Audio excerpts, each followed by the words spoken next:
You can support this show at patreon.com/ASAPodcasting.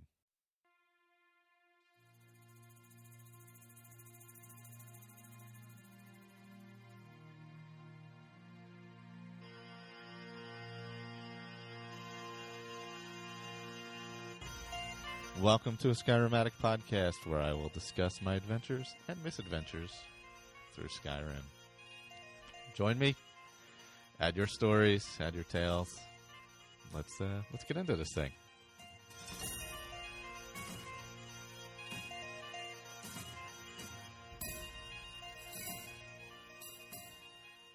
Yeah, welcome back. This is going to be some lost episodes. This is not a portion of a lost episode. This is me in 2018. Which, I mean, down the road could be a lost episode. Who knows what could happen. So, anyway, we have settled on a date for this year's charity podcast for Cystic Fibrosis Foundation. And that will be December 8th. Sorry, I just had something pop up on my screen. There we go. Wanted to do an update. No, not right now. So December 8th, we'll be doing it probably 9 a.m. to 9 p.m. Eastern Standard Time at that particular time of year. Right now, we don't have a set schedule yet, but I would assume, obviously, Skyrim Addict, Fallout feed, probably Game Talk. What else? We're probably going to work in the first episode of the next Skyrim Roundtable, which myself, Colin, Juan, and whoever else hops on will be doing. That'll involve the Hearthfire houses, and we're going to come up with the random quests that we'll be doing, the unaffiliated quests that we'll be doing with each section of that. So, also, I think there was going to be a Skyrim 10 AD section of the podcast as well. The folks from I just drew a blank. Shalene, Rick, Vendertron, was it We Just Love Games? Maybe hopping on as well, and we'll see who else. But that'll be December 8th. And Juan and Colin and I will be finishing up the Oblivion Roundtable soon. We're going to schedule a date for that, so that should be coming up soon as well. We'll probably have some Fallout 76 stuff going on that weekend, too, since it'll be out for a few weeks at that point, almost a month, I guess 3 weeks at that point. So it'll probably be a lot of that on the show. And we'll be doing that 12 hours to raise money for the Cystic Fibrosis Foundation. And we'll let you know more details of that coming up in the next few weeks, or what is it? What is today's date? Next 2 months, I guess. We have a little bit of time.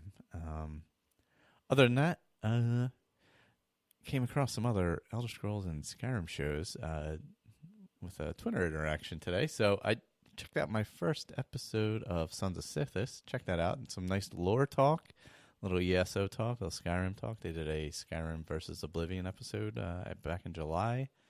Good, enjoyable show. Check those guys out. And the Lore Seekers, I've checked that out a few times, as well as Tales of Tamriel, a couple ESO-based shows. Oops, sorry. I just lost my screen. Sorry about that. So, yeah, check those out as well. And enjoy some of the lost episodes. We'll be having a new episode probably next week. So until then, thank you everybody for listening, and thank you to all the patrons for helping out. It helps keep the feeds going. Oh, and there's some new Fallout 3 Let's Play on the ASA Let's Play podcast feed. Pat's doing that, so check that out. And maybe some other stuff popping up there as well. Oh, and Andrew and I will be battling the Ender Dragon in Minecraft on the 12-hour show, which neither of us have ever done. And I don't know how bad it's going to go. Right now we have, I don't know, depending on what you know about Minecraft, we're playing it just on Xbox, The Realms. I've accessed the Ender Portal. It's all activated, ready to go, ready for us to hop through and battle this Ender Dragon, which neither of us have ever even come close to attempting. So this could be really terrible. who knows? Hopefully other folks from the realm, from Feed's realm, will join us. That will be fun. But we will see what happens. I have tons of Eyes of Ender and Ender Pearls and stuff, and I'm making some Ender chests. Not that any of that involves Skyrim, but just as another thing that's going to be popping up on that day. So, again, thank you all for listening, and here's some lost episodes. Take care.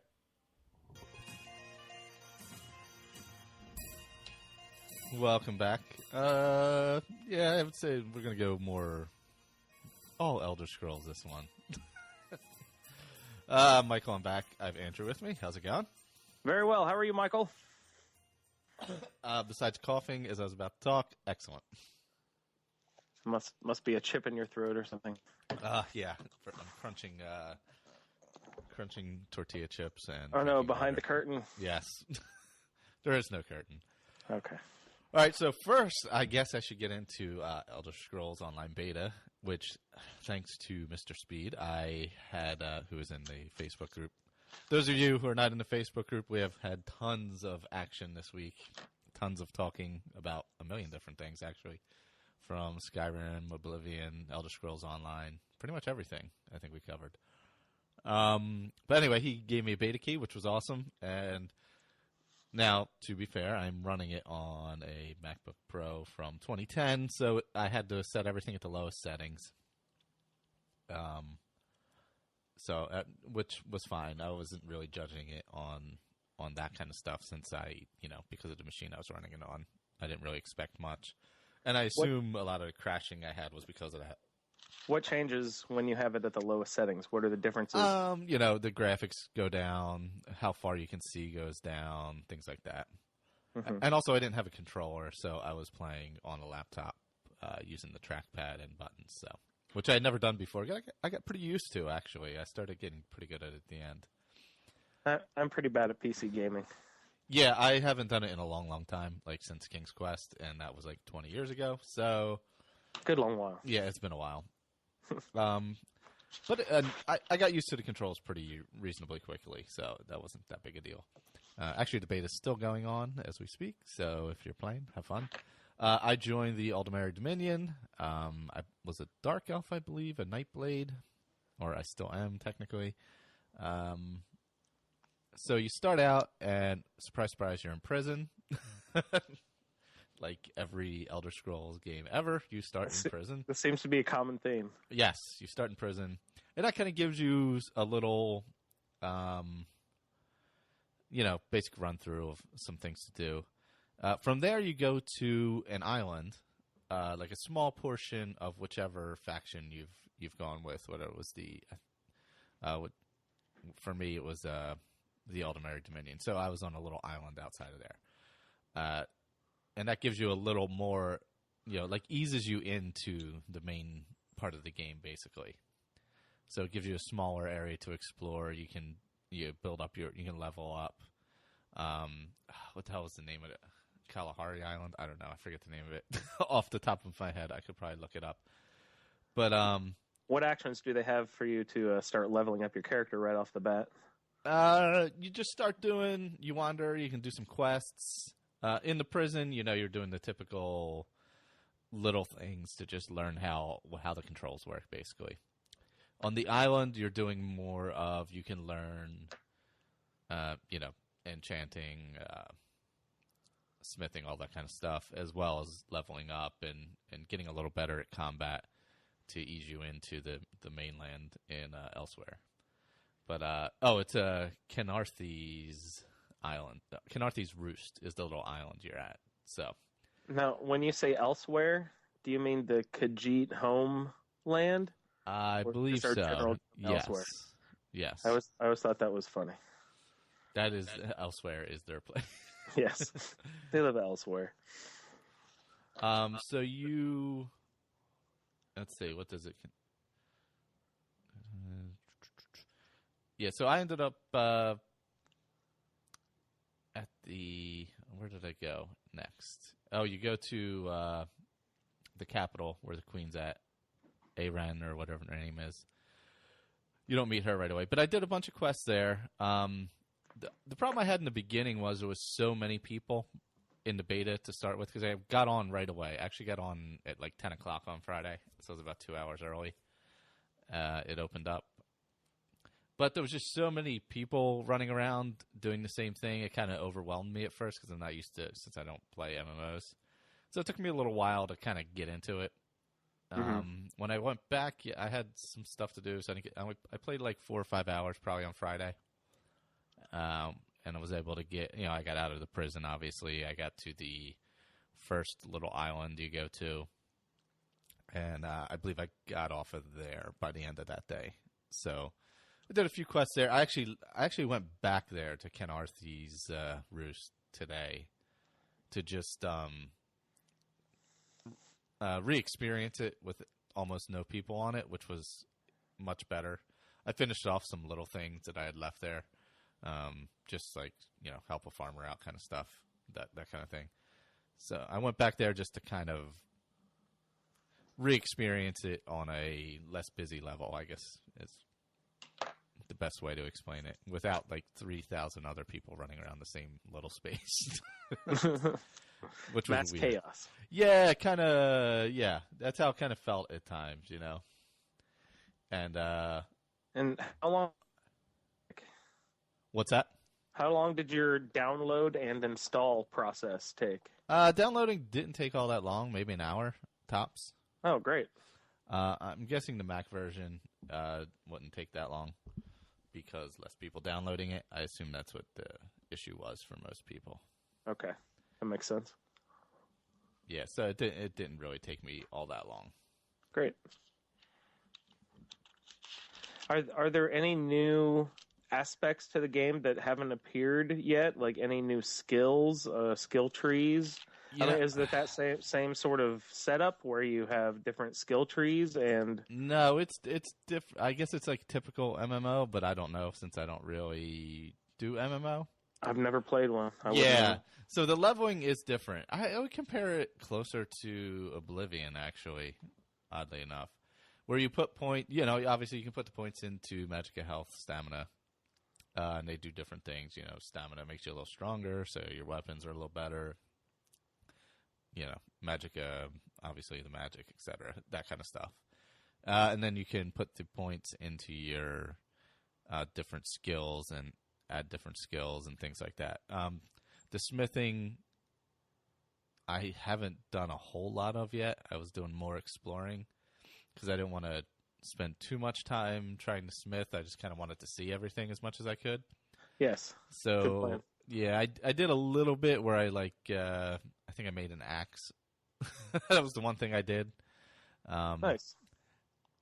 Or did I make an axe? Do they have cool new makes, or is it similar races? It's all the same races and stuff like that. Okay. The smithing is a lot different than like a single player game. It's not as simple. Okay. You have to learn how to do things. You have to research things, all that kind of stuff. I would probably have to really spend a couple hours doing it just to kind of get a feel for it, Yeah, and you can't just do things off the bat.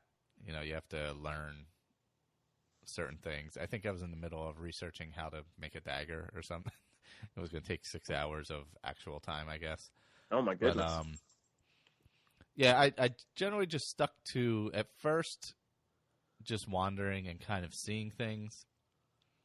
And then today, I didn't get to play much last night or anything. I only played a little bit yesterday. And then today I said, you know what, let me sit down and kind of restart and see where I'm going to go. So that's when I went back to Kenarthy's Roost, kind of went through some of the basic quests with very few people around and just kind of finished those off and kind of got a better feel for how things were going. And then I moved back to the mainland and started from there and got into some of the quests on that area, helping the queen and things like that. So that's kind of what I did, and did a little bit of exploring and just picking up stuff. Talked to every NPC I could find to learn, see if there was a quest or learn about a different quest. I finally got was able to intimidate people. I had to spend a point to get that perk because you can't do it right away. So there was a quest where I had to intimidate these people who owed money for gambling, and I couldn't do it for a long time. I'm like, I still can't do this, but I finally realized I had to put a point into it, and was able to do it. But I was by the end of it, I was pretty happy with it. I think I'm definitely going to play it. I just got to figure out where and how and all that. Obviously, I can't play it full time on this laptop. That's just not going to work. Yeah, yeah. I mean, I did have there were some bug issues that I don't think were caused by my end, which, like, I would go to a smithing table. This was mostly in Canarthy's Roost, I think, where I was having the issue. But you go to a smithing table, and I would go to exit it, and it wouldn't exit. And you would just be stuck there, and you couldn't do anything. Or there was a couple times where you talked to an NPC that you needed to for a quest, and it kind of just, you went to exit the conversation, and the conversation dropped out, but you were just stuck there staring at them with nothing changing. So there was little things like that, but as far as most of the other stuff, like any crashing issues were mostly on my end, I would assume, because of what I was running it on. And other than that, I started to kind of get more into the story, and I think I enjoyed that a lot more. And I didn't team up with anybody or anything like that. I just, actually in one part I did. I went into some cave or some lair or whatever the hell it was. Kind of some bandits or something like that.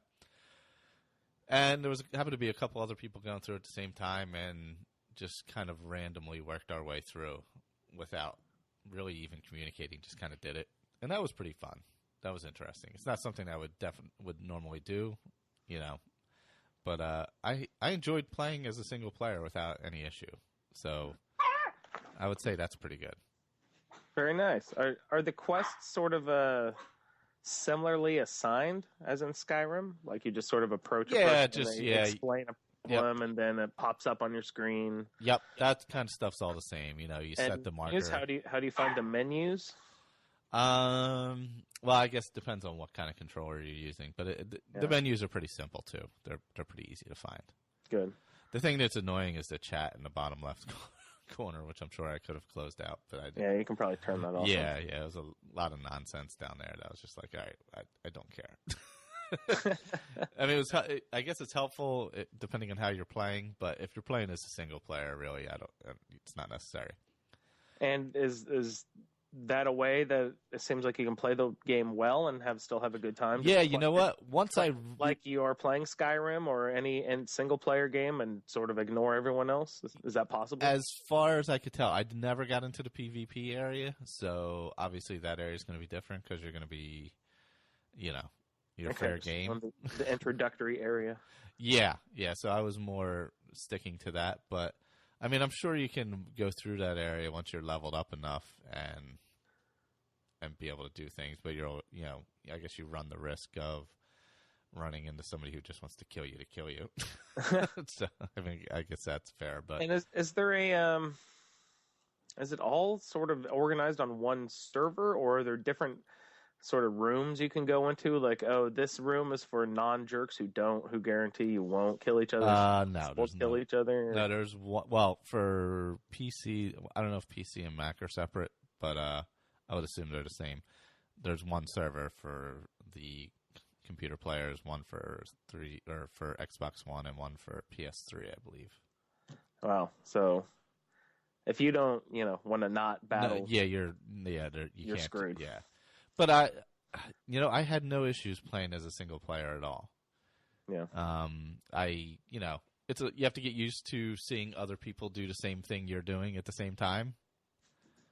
I would assume that'll calm down some after the game is released.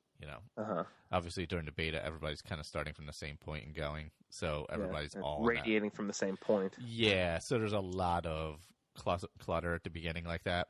That's interesting. So what if you're on like just a fetch mission where go get this axe, and there's someone else who just grabbed it right in front of you? You're like, hey, stupid axe, do you have to kill that person? For like the mission ones, there's an axe for everybody technically. That thing's just there. That's very nice. But like barrels and stuff like that aren't always full. things like that can be taken away, or looting enemies if somebody gets it before you. If you both attack an enemy and it dies, and then whoever loots it first kind of gets the better stuff. Yeah. Well, I'm not sure if you've gotten this far yet, but have you been able to figure out what the sort of the property ownership and storage situation would be? No, I haven't gotten gather items and. Yeah, I have gathered a lot of stuff and filled up my inventory and had to start emptying it out. Uh-huh.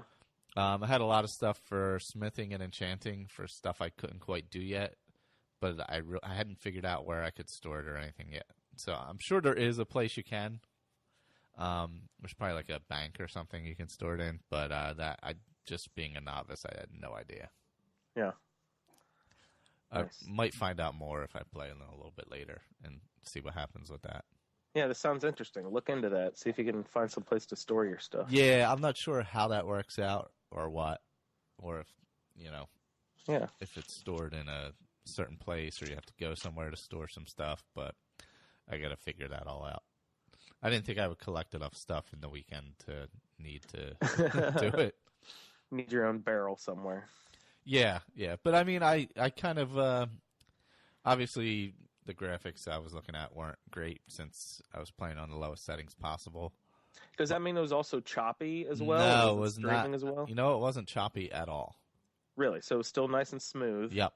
Just the graphics weren't. Yeah, they were just high lower resolution. Yeah, they were kind of flat and things like that, just because of But it was still HD, probably. No. I guess it was. Yeah. But HD doesn't mean much anymore. Does yeah, it? I mean that's yeah. I mean, I would assume it was buzzword 10 years. Yeah, I mean it was solid. Yeah. It ran smooth even for me at the lowest settings, So I mean, I was scraping the bottom of the barrel and it still ran smoothly. So that's great. I was real happy with that because that's what I was worried about. I was worried I wasn't even going to have enough to be able to run it at all, and I was able to at least run it at the lowest settings and not have too many issues. I found I had more issues yesterday and this morning I had a few issues with crashing, but I don't know if it was what end it was on. Mm-hmm. I know a few of them this morning were definitely game end where it was freezing at the stations and things like that. So, so I don't know if they were having some issues with that and working on that or what. I did see someone else post that they had a freezing issue after talking to an NPC. Like the discussion went away, Yep. But they sat there staring at the face of the person for a while. Yeah, that's what happened. Up. Yeah, it happened to me a few times, and I had to just quit and start over. So that's big. I was pretty happy with it. I mean, I'm definitely interested in playing it. I'm just not sure on what. If I want to wait for, I don't know if waiting for the console is better because you'll have more single player types on there than MMO types. That's a good call. Yeah, that would seem more likely to me because console players are generally going to play an Elder Scrolls game, single player type game. So there's that. But I think you're fine playing as a single player. I don't see, maybe there'll be a point where you get through enough content and you're like, there's just not enough here for me to justify $15 a month. That's a possibility. I don't know how long lasting it will be. I assume they would keep releasing content.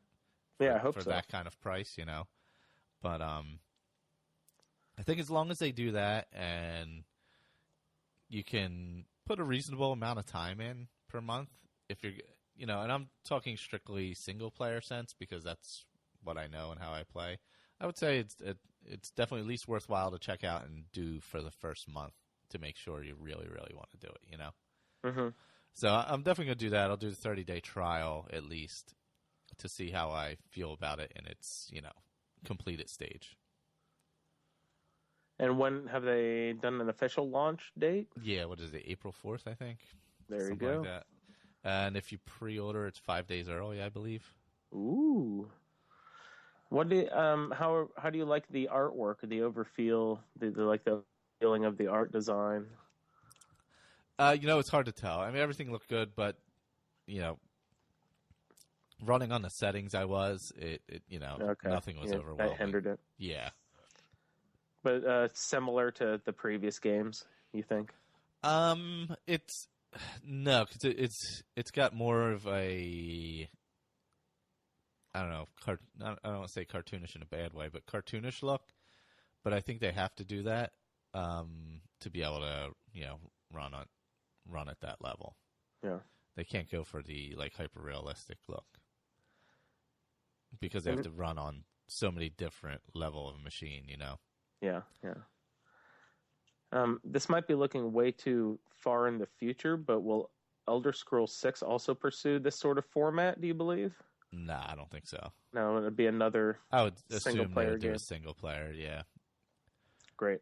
I wouldn't see why not. I mean, look how successful the last two have been. Well, all of them really, but the last two have been, especially Skyrim was incredibly successful. So I don't really see them go. Well, and ZeniMax Online Studios is different from Bethesda, so yeah. But they're all part of ZeniMax. But whatever. I don't know if you've gotten far enough into any sort of storyline, but is there some sort of serpent represented in the story? Because I see in the picture of the loading screen of the beta, there's like a three serpents eating the tails of each other, or something. That was from Oblivion too. Was it? Okay. Yeah. Okay. See, I put Oblivion in the other night, and I still haven't even gotten out of the first dungeon yet. That's a long dungeon. I had that feeling. I'm like, either I'm really bad at this game, or this is an extremely long dungeon. Oblivion takes a while to get outside. Okay. You take quite a while to get outside. Okay. I guess we can transition to Oblivion because. I didn't mean to. No, because I don't have much else in ESO. I don't have enough expertise to really dissect what's going on MMO wise on it because I've never really played one. So. Can I make a special request? Mm-hmm. Could some of the other people in the Facebook group, if you please have time, do us a favor and do a voice memo to Michael, sort of explaining your experiences that you've had with the beta. I think Sherry and Dick had access. Oh yes, yeah. I don't know who else did. Michelle, maybe. I don't know if she got to play. Maybe. And Sherry does minimum requirements, correct? Yes. So I'm sure she'll be talking about it there. Yes. Which I can't find on Downcast for some reason, which is weird. But I found it on my iPhone on their dumb app. So yeah, I usually don't use the podcast. I have to use the podcast app to find it. But yeah. But yeah, so if anybody who had any experience with the beta wants to go ahead and do a quick 2 or 3 minute voicemail and send that in, I think that would be great to hear a conglomeration of everyone's stories of their experiences of this weekend. Yeah, especially people who got to play more than I did or have more experience MMO wise, and have a better feel of what's going on. For me, a lot of it was just learning. For at least the first several hours, it was just figuring out how to do things in that setting.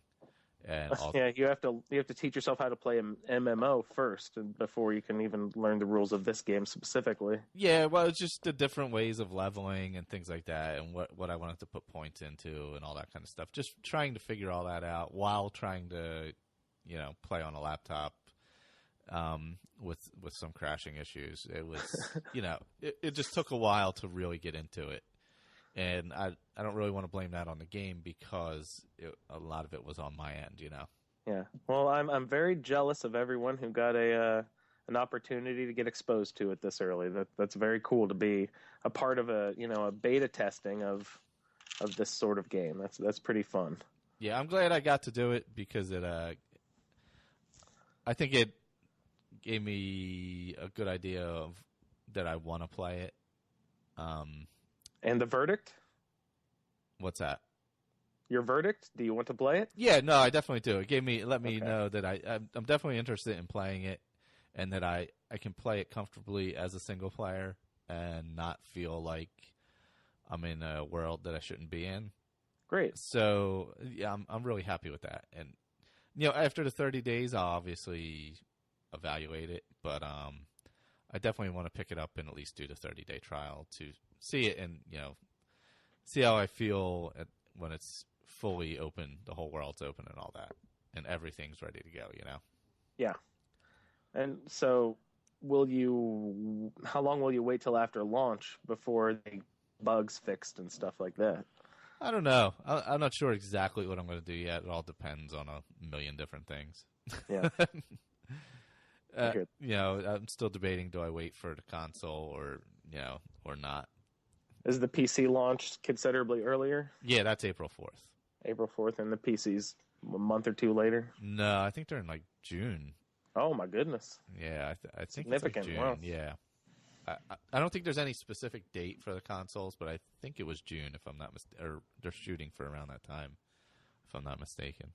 Wow. Yeah, but other than that, I enjoyed it. Well, that's awesome. I'm glad to hear that it's looking good. That's very promising. Yeah, I had fun playing it as a solo artist. And from what I've heard from other people, it sounds like they also had a really good time playing it. They also had fun sort of jumping into the world and, sort of exploring the new types of armors and all that sort of thing. Yeah, it'll be better once I can really sit down and play and learn the smithing and all that kind of stuff. That I'm looking forward to a lot. All right, well, as far as other Elder Scrolls games, you started Oblivion a little bit, you said? So you're still I barely. Yeah. We popped it in, and my wife was sitting on the couch, and we sort of designed a character together. And I don't know if I've even gotten to a load screen really yet. Maybe one, but I'm still in a dungeon somewhere.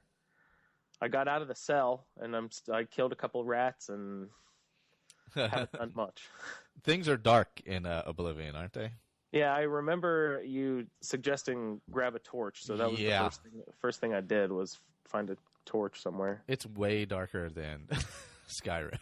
The corners are way darker than Skyrim. Yeah, it looks... I was kind of surprised. I was expecting a huge step back in graphics. The graphics are just fine. It seems a little clunky with maybe the movements. Yeah, the movements aren't as smooth. But the graphics are just fine. I thought it was funny. The initial character, when you load the game, when you're designing your face, it looks like a friend I know. I was like, oh my goodness. I want to take a picture of that and take a picture of my buddy and put them together. Oh man, I don't know. They looked similar. It was funny. Well, anyway, I don't know. My wife and I designed a dark elf. Oh, okay. Because if I'm not mistaken, have benefits in destruction magic. I think I'm a dark elf also. As a matter of fact. Yeah, so I had to go with that. It looked like that was my favorite benefit out of all the different races. Yeah, I went with the dark elf. With the warrior birth sign and archer class. That's where I'm sitting at. My guy's at a level 7 right now. Oh, I probably still at 0 if that exists. You don't level up as fast in Oblivion as you do in Skyrim. Yeah. I mean, I've put in some good hours to this character, and I'm only at a level 7. So I've gotten used to not leveling up at all in Skyrim. It's been actually I leveled up yesterday, and it was light from the clouds. Oh yeah, because you're at 79, so I just got to 80 yesterday. Wow. That's a grind when you're doing it the way you're doing it, maxing out each category. That's a grind. So did you play any Oblivion, or have you basically been doing all? Well, since the last time I recorded, I played mostly Oblivion. What have you done? I finally went and did Kvatch, which is part of the main quest. So you head to Kvatch, and you're supposed to find this guy Martin, who's the Emperor's brother, I believe, the dead Emperor's brother. Is that Septim? Yeah. So you got to go meet him there or find him. He's a monk or something like that. So you're heading up to town. Everybody's like, it's under attack. So things aren't good in Kvatch when you get there. Make sure you have a lot of health potions. A lot of them.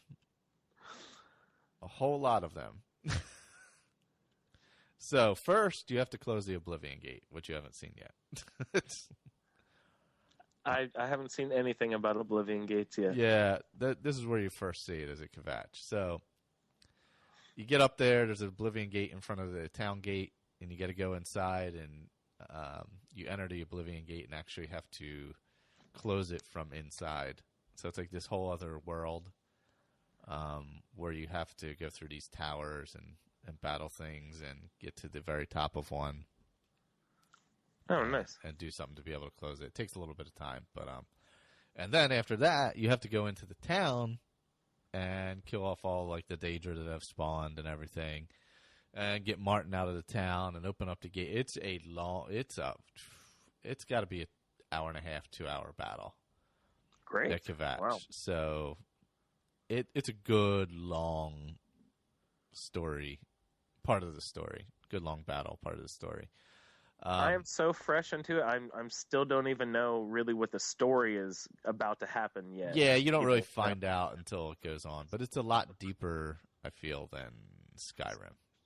Yes, I've heard. Sherry believes that the Oblivion storyline is much better than Skyrim. Yeah, definitely. And even the side stories are much more complex.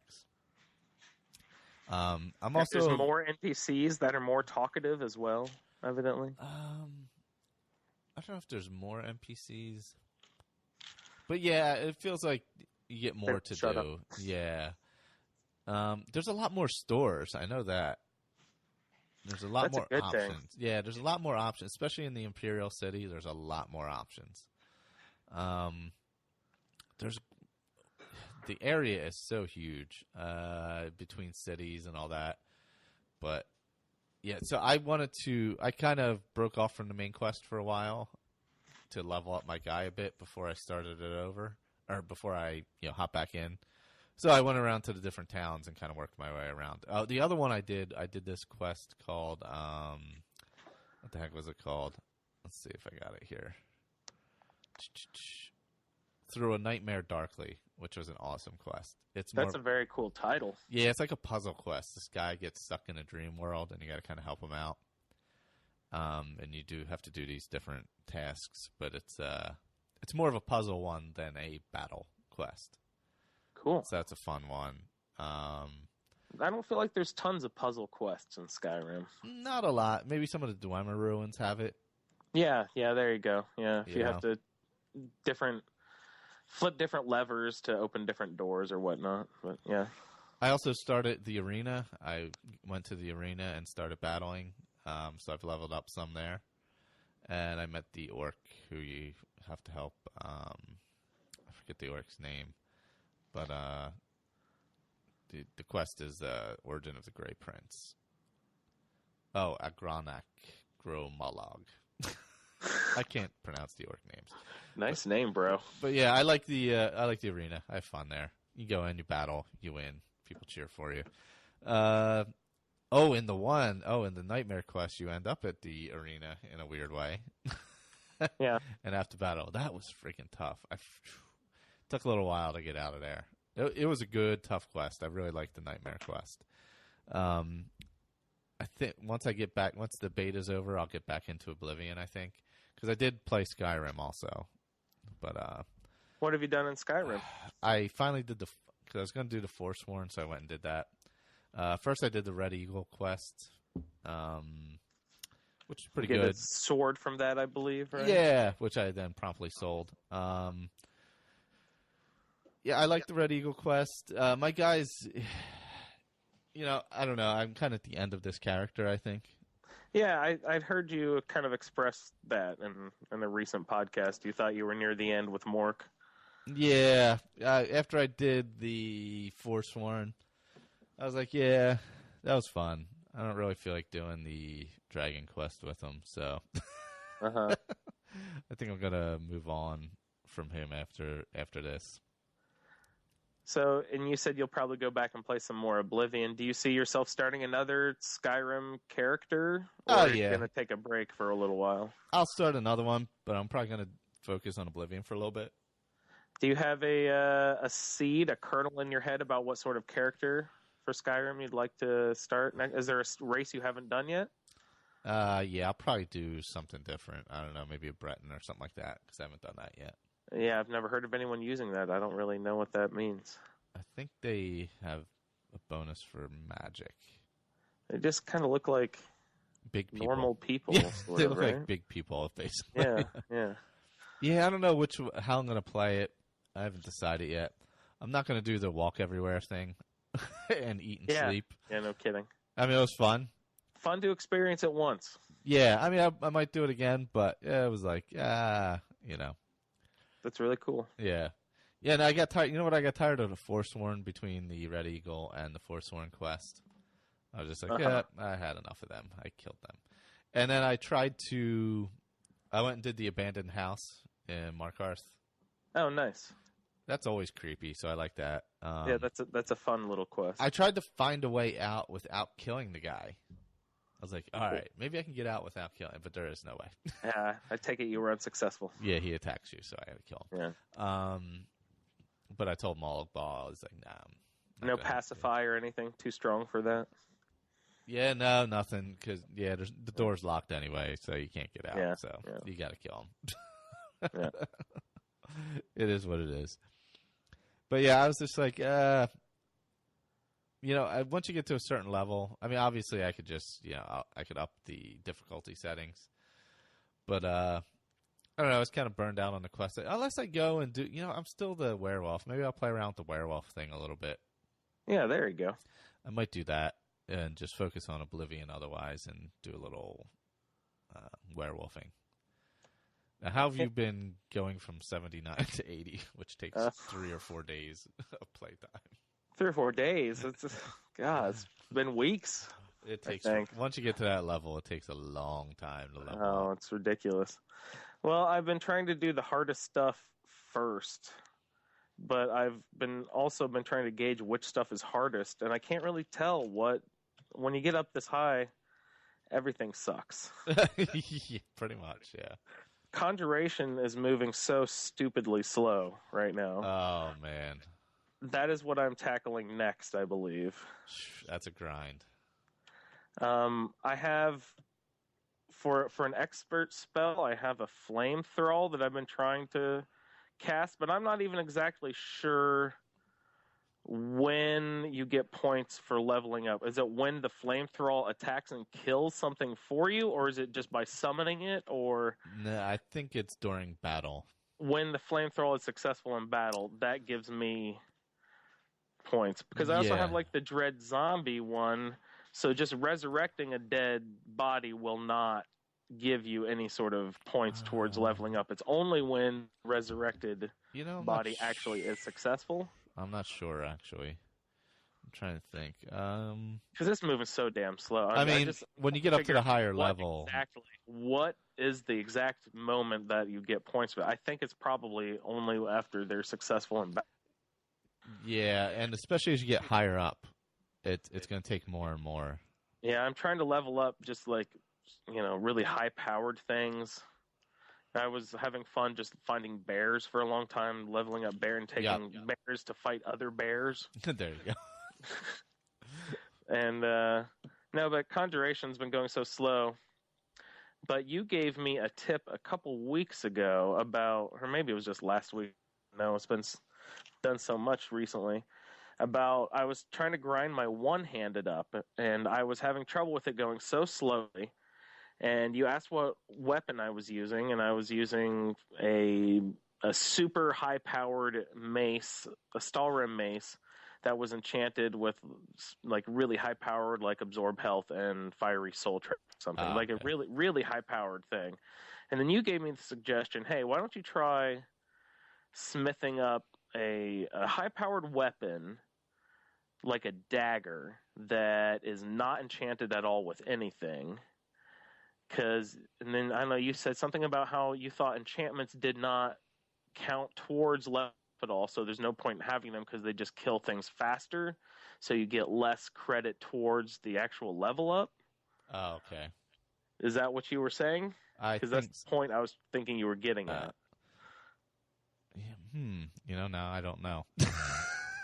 But because when I ditched my enchanted mace, I had... Oh, yeah, no, if you go with... I know what you're saying, okay. I had a dragon bone dagger, and things started going a lot faster. Yeah, you also have to get the enchantments off of your gear. No, I had no enchantments on my gear, and no... Yeah. I had like a 45% one-handed enchantment ring. I took that off. Because you only get the base damage.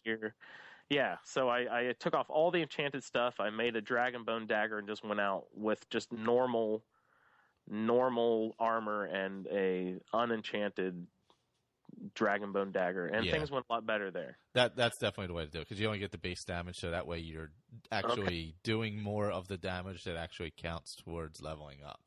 Here you go. Here's question number 2. Spinning off of that, conjuration is my new problem.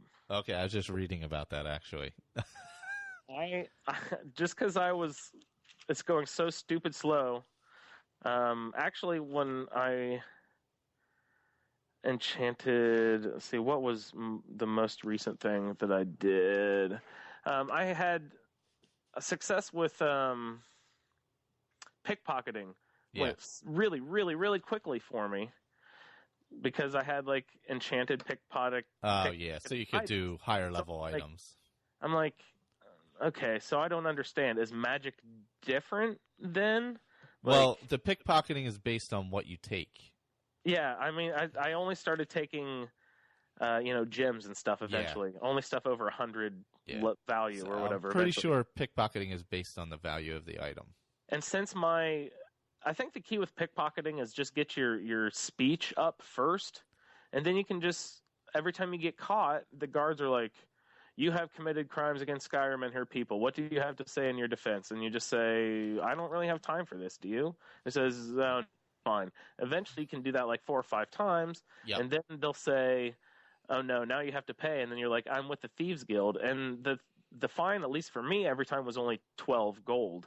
And the gem I was stealing was well over the value of that anyway, so your bounty really didn't even matter if you just paid that every time.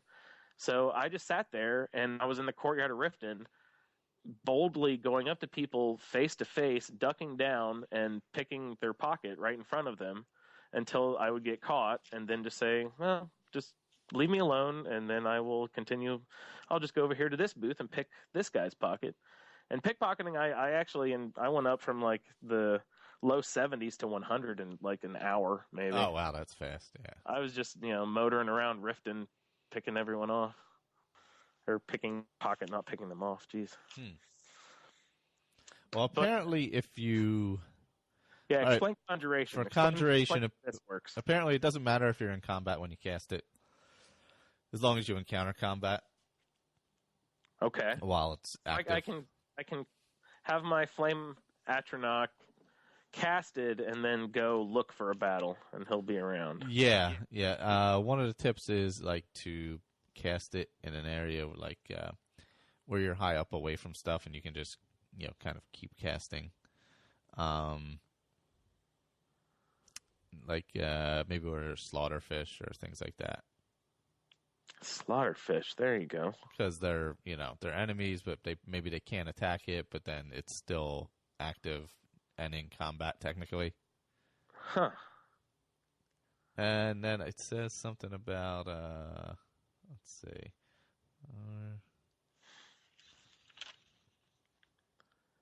If you have a follower who you can't kill, preferably, cast like frenzy on them, and then cast bounce sword or whatever, battle axe, and attack them. Oh, cool. So apparently those are ways to do it quicker. I don't know. I'm sure there's other quick ways.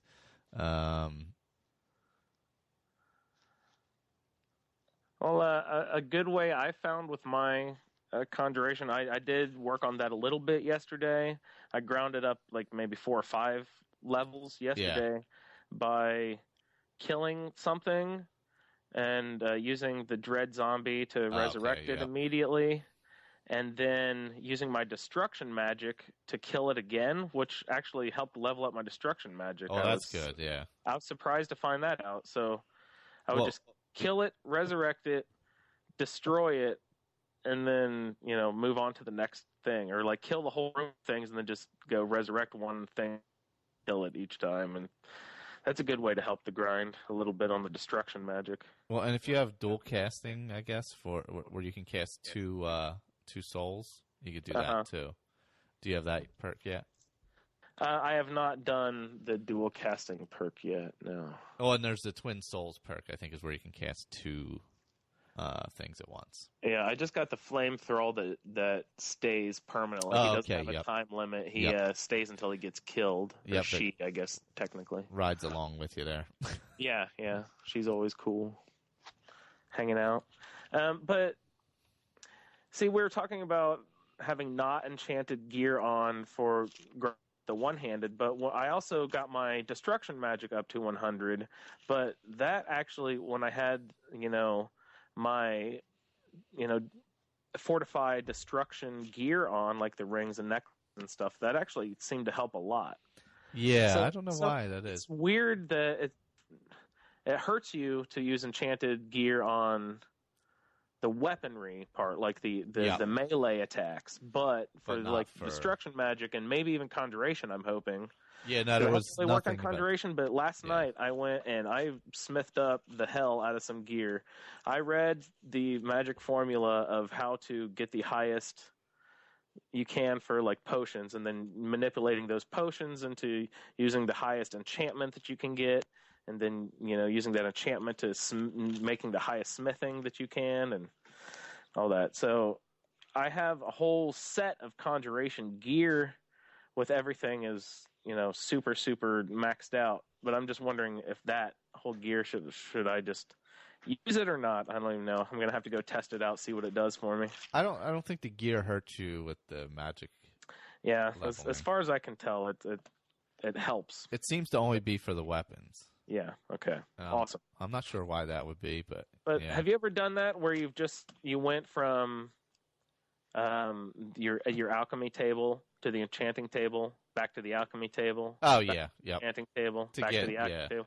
I did like 5 rounds before it stopped going up. Yeah. What does it max out at? Like 39% on one of them or something like that, and 100 and I forget what it is. Yeah. Well, on the consoles, there's a max. I probably didn't get it quite as high as I can.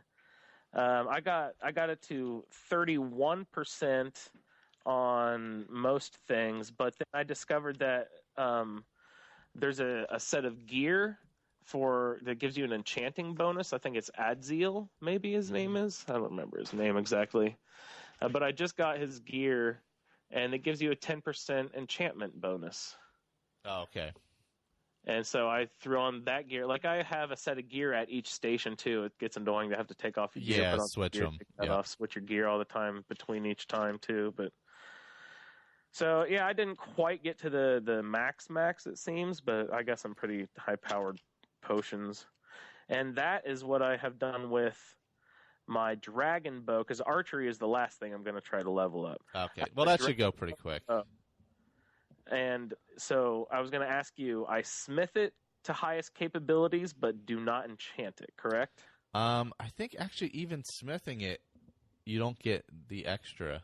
Okay, because I don't think I smithed the dagger. I don't think you only get the base damage, I'm pretty sure. Okay, yeah, you're right. So do not smith it up. Yeah, either. I would just get better arrows. Use the best arrows you can get.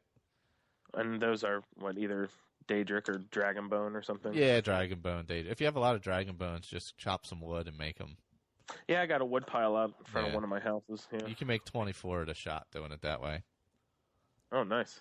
Yeah, so if you just go smith them, you can do 24 of them at a time with, I think it's one piece of firewood or something like that. Yeah. I've been kind of holding off doing stuff like that, too, until I get everything to 100, because then I want to go legendary on smithing, you know what I mean, and just start smithing arrows and jewelry and stuff. And once you go legendary, you'll have to start at the 15 mark. Or whatever. I think 15. Yeah. I don't think you lose. I forget. You don't lose the knowledge you have. I don't think. I'm trying Really? to remember. I don't remember. You have to, otherwise it'd go way too quickly, right? Yeah. No, maybe you do. There was something where you didn't. I'm trying to think what it was. Oh, no. I'm thinking of alchemy. You still know what the ingredients do. Oh, that's helpful. Yeah. So with the alchemy, if you go legendary, you still and say you've done the perk where you know where what all four things are for everything. You still have all that knowledge. That's great. So there is that. Well, shoot, I've got so many, ingredients laying around. Maybe alchemy would be the first thing I'll try to do. Yeah, because it'll probably level up very quickly because you'll be able to make something out of everything because you already know what stuff is. I need to go look up that whatever is it like salmon roe potion of slow. Yeah, if you can go, salmon roe is a pain in the ass to get, but if you can get it, I mean. Where do you get it? At one of my houses, I have a fisher. No, it's got to be the ones that are jumping in the river, in the waterfalls. Talk about this. Which over by There's White Run? Several areas, but if the river between Riverwood and White Run, the waterfall area, as you're coming down the mountain. Great. Which is my ringtone, by the way. Mountain song from Jane's Addiction. Mountain song from Jane's Addiction. Oh, nice. So I hear that every morning That's when awesome. I wake up, which is weird. And it starts right there coming down the mountain. Anyway, so yeah, in the heavy rapids waterfall area, you'll see the salmon jumping. They're really hard to get. Really? But if you can get some, I wonder if there are any. If you're a Khajiit with the kitty claws and. No, that's not the problem. The problem is being able to stand in the water. Oh. Because it's flowing so fast. It pushes you off of where you got to be to catch them. Can you weigh yourself down at all with heavier armor and stuff? Does that help at all? Nope. Can you conjure a dead bear to salmon fish for you? I think you can shout them. Oh, that's awesome. Maybe you could shout them onto the shore? Unrelenting force them or something. But that's cool. Even that's tough because they jump one at a time. It's not like, Yeah. And it's a pain. It was nice to do a couple times, but then I was like, yeah, it's really kind of a pain in the ass. I'm not going to do that anymore. And with that ingredient, you get to make what kind of potion is it again? I forget. It was some crazy, you get 8,000 magicka for a half a second or something like that. What? And it was something ridiculous like that.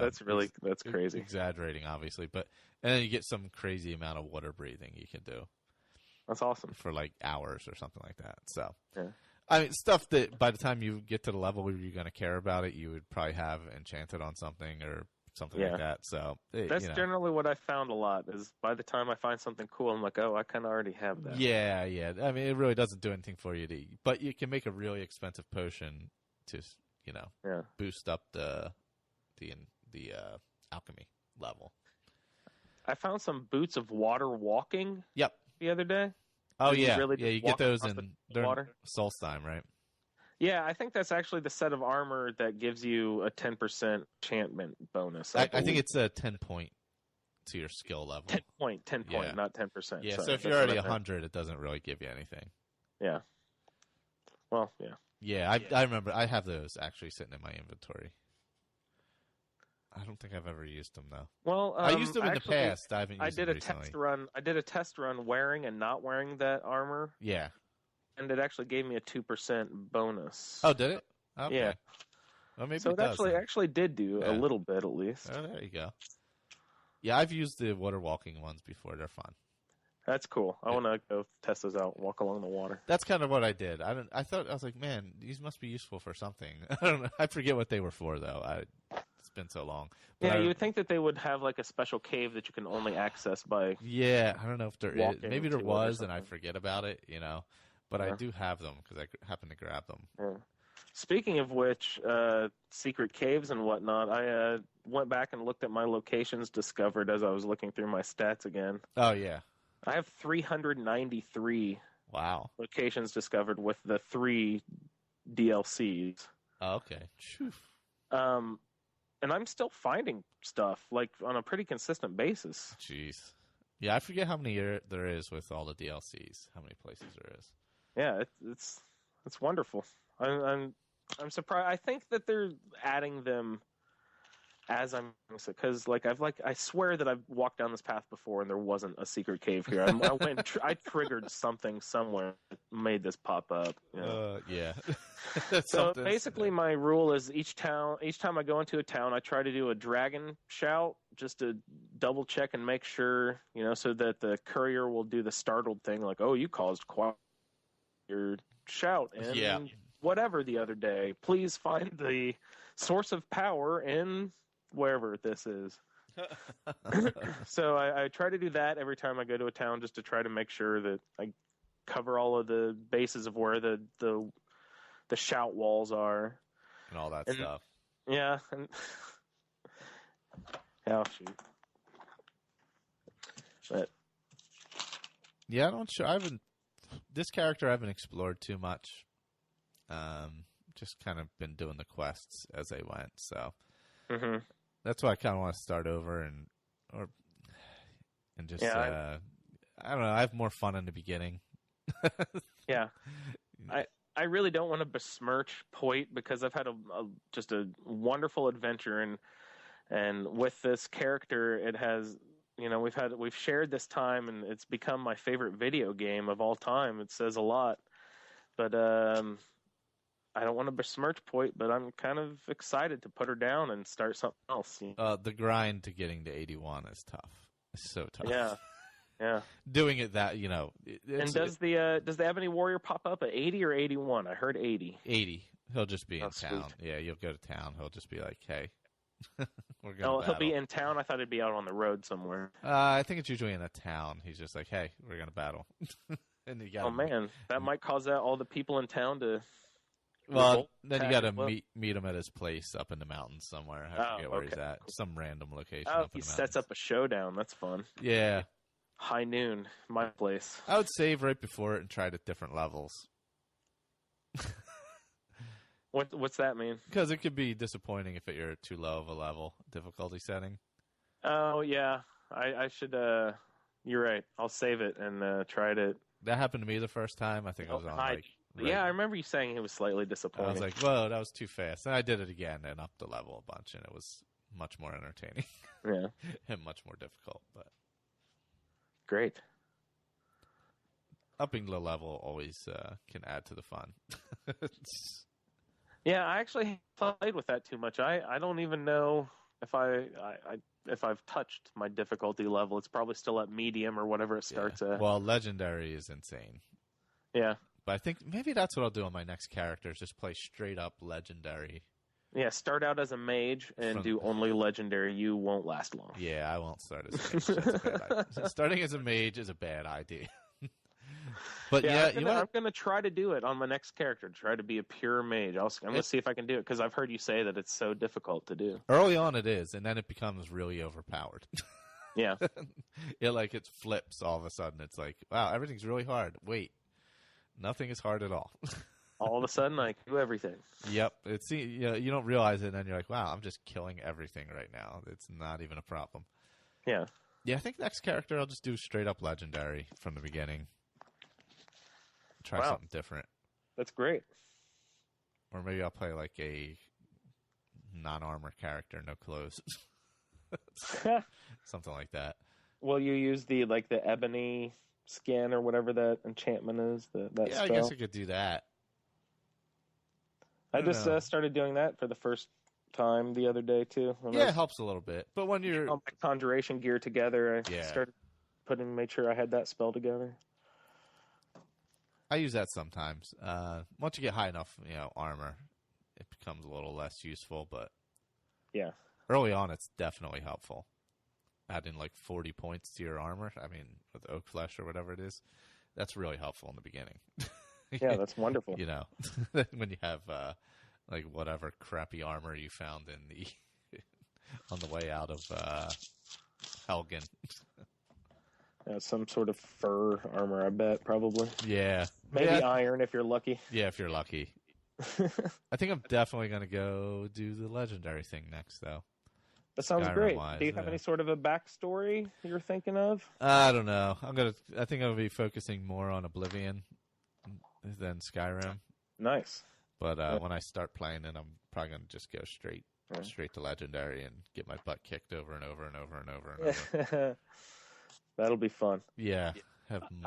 I've got the very small kernel of I think is going to be an awesome backstory for my next character. I can't really bring it to light yet because I'm really not sure about it. I need to write it down and see if I can flush it out a little bit. Refining it some. Yeah. I think it'll be really cool though. Cool. But I want to write it down and just make sure it's not a dumb M. Night Shyamalan twist or something. Yeah, you got to worry about that. Yes. All right. Well, that was our thoughts on everything from ESO all the way back to Oblivion. Span a whole decade. Yeah. And oddly enough, if I go the laptop route for, not this laptop, but like a gaming laptop route for ESO, I'll probably start playing Morrowind. That's funny. Because it'll be available to me. So that's one of the things I'm debating. Because I would like to do some of the mods and stuff on Skyrim and Oblivion and Morrowind also. So.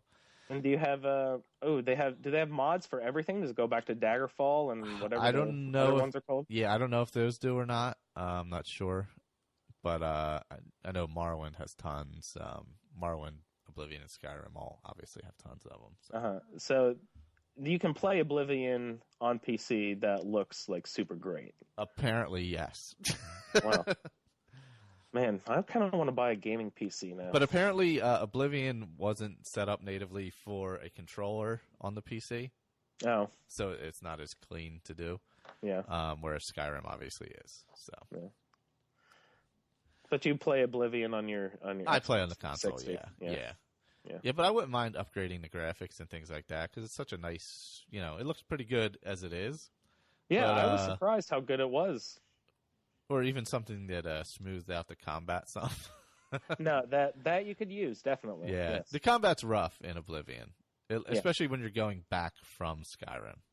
Well, you had warned me about that, and I was expecting the worst, and it's not horrible. It's not terrible. It's just you got to kind of adjust to it.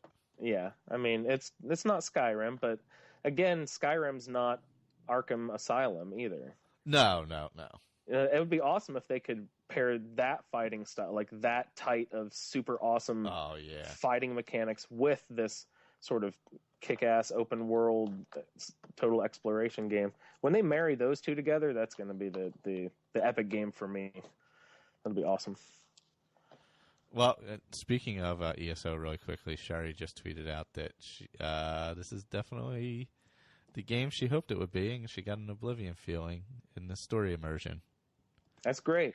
I'm glad Sherry's having a great time with it. I like hearing that. Yeah, I'm kind of with her. I haven't gotten as far into it as her, so that's probably where the difference is. But she seems to put a lot of emphasis on the storylines and backstories. I think she writes a lot of fan fiction. I'm just beginning to get to know her a little bit, but I think she writes fan fiction and stuff. So it seems like story is of epic importance to her in video games. I like the story more than the battle also. And I just like the general just living in what you're doing, just living in Skyrim or living in Oblivion, whatever. You're there, you're doing the normal stuff, you're, buying, selling, whatever, wandering, coming across things, that kind of thing. So I'm looking forward to doing that. But otherwise, let's see, you can join the Facebook group. It's on Facebook. And you search a Skyrim Addict podcast. There's lots of people in there now, actually, and tons of conversation, especially after this weekend with the ESO. But we were having tons of Skyrim conversation right before that, as a matter of fact, with everybody posting their characters and stuff. Yeah, it's great. If anyone wants to join up the group and post a picture of your character and give us a brief background, and then that usually launches a whole sort of questions that everyone likes to get into. So it's a good conversation starter. Yep. Next show will probably be mostly Skyrim/Oblivion, and maybe a little bit of ESO. Whatever I play after this is done before the blizzard comes in. And possibly Dale on the next show, I think. Not sure. Very nice. Depending on timing, so we'll see. And other than that, skyrimaddictpodcast@gmail.com. I can't think of anything else. Can I just say a quick? I would like to give a shout out to all of the old school members of the Skyrim Addict podcast group. We have old school members. Old school members, which is a couple months now. Sherry and Dick and Colin and Dale and Michelle and Blake and Zach. And all the newcomers that have come up, where I just looked and we're up to 28 members. Yeah. So start the conversation and everyone join up. And Michael, I have an extremely personal, special request to make of you. That's actually not personal at all. I don't know why I said that. I listened to the Minimum Requirement podcast, just one episode that Sherry is on, that she's a host of. I would like to make a personal request that you get her on as a live guest on the podcast as well, because she is really knowledgeable about video games, and she has a passion for this, the Elder Scrolls world. So if you could get her on, if you could figure out how to do that sometime, that would be amazing. To get her on, that would be great. Definitely. And the Australian accent's just really cute to listen to as well. That is definite. The invitation is open, and actually open to anyone. Just contact me. And Colin, I'd love to hear his accent. And Dale from Tennessee, he's probably got something funky going on with his voice. Dale? No, Dale's Dick, from... Dick, yeah. Where's Dale from, Jersey? Yeah, I was down in his neck of the woods last night. It's scary down there. Oh, man. Dale, bringing it. It was dark and stuff down there. I was like, Don't get lost in that beard. Yeah, he's killing the beard. He is. It's still going. Yes. I think he's listening to 50 Shades of Grey. That's great. And I have one more special request of you as well. Sorry to extend this so long. My band does a project called the RPM Challenge every February, where a band has to write and record an entire album in under a month.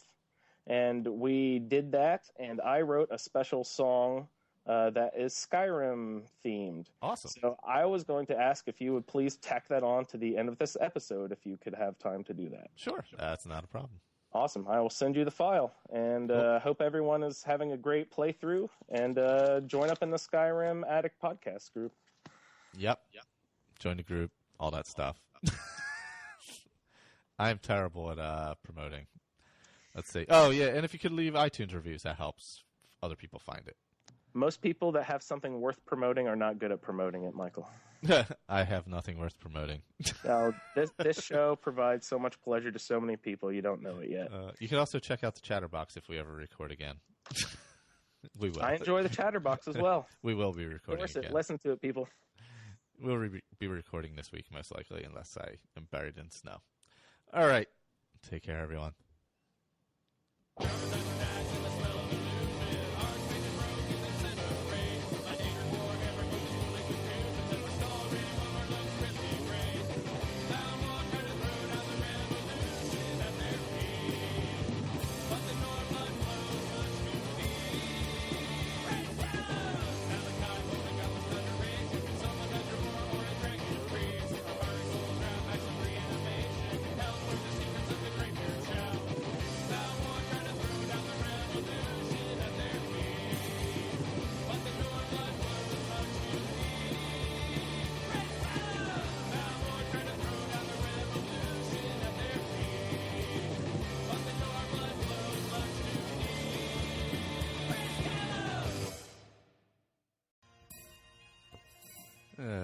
Good morning, everyone. Or whatever time of day it is. All right, so this week had a little longing for ESO, which left us last week for the time being. But anyway, I played a lot of Oblivion this week. Not a lot, but a decent amount. Played a couple quests. And man, the ghosts are scary in Oblivion. Oh, where the hell was I? There was this one ghost. I wandered into something, and it was this old man, like right in my face, just like moaning and whacking at me. But he was pretty simple. So one of the quests I did was I'm in the Imperial City, and the other shopkeepers are like, this damn Tharnir has some really cheap stuff, and we know he's up to no good. So you got to, well, you ask around a little bit, and you ask Tharnir. He's like, oh, no, nothing's wrong. Get out. So you have to follow Tharnir. But this is definitely the difference between Oblivion and Skyrim. You don't follow Tharnir for like 5 seconds. You got to follow him like all over the damn city. He goes to like the gardens, then he goes into the center part of the city, and then finally he wanders back to the merchant area, and then into some garden in the back, and then you have to sneak up like right next to him to eavesdrop on his conversation with, I think it's Agonir or something like that. It's the guy's name. So you find out that he's getting the stuff from Agonir, and then you got to follow Agonir.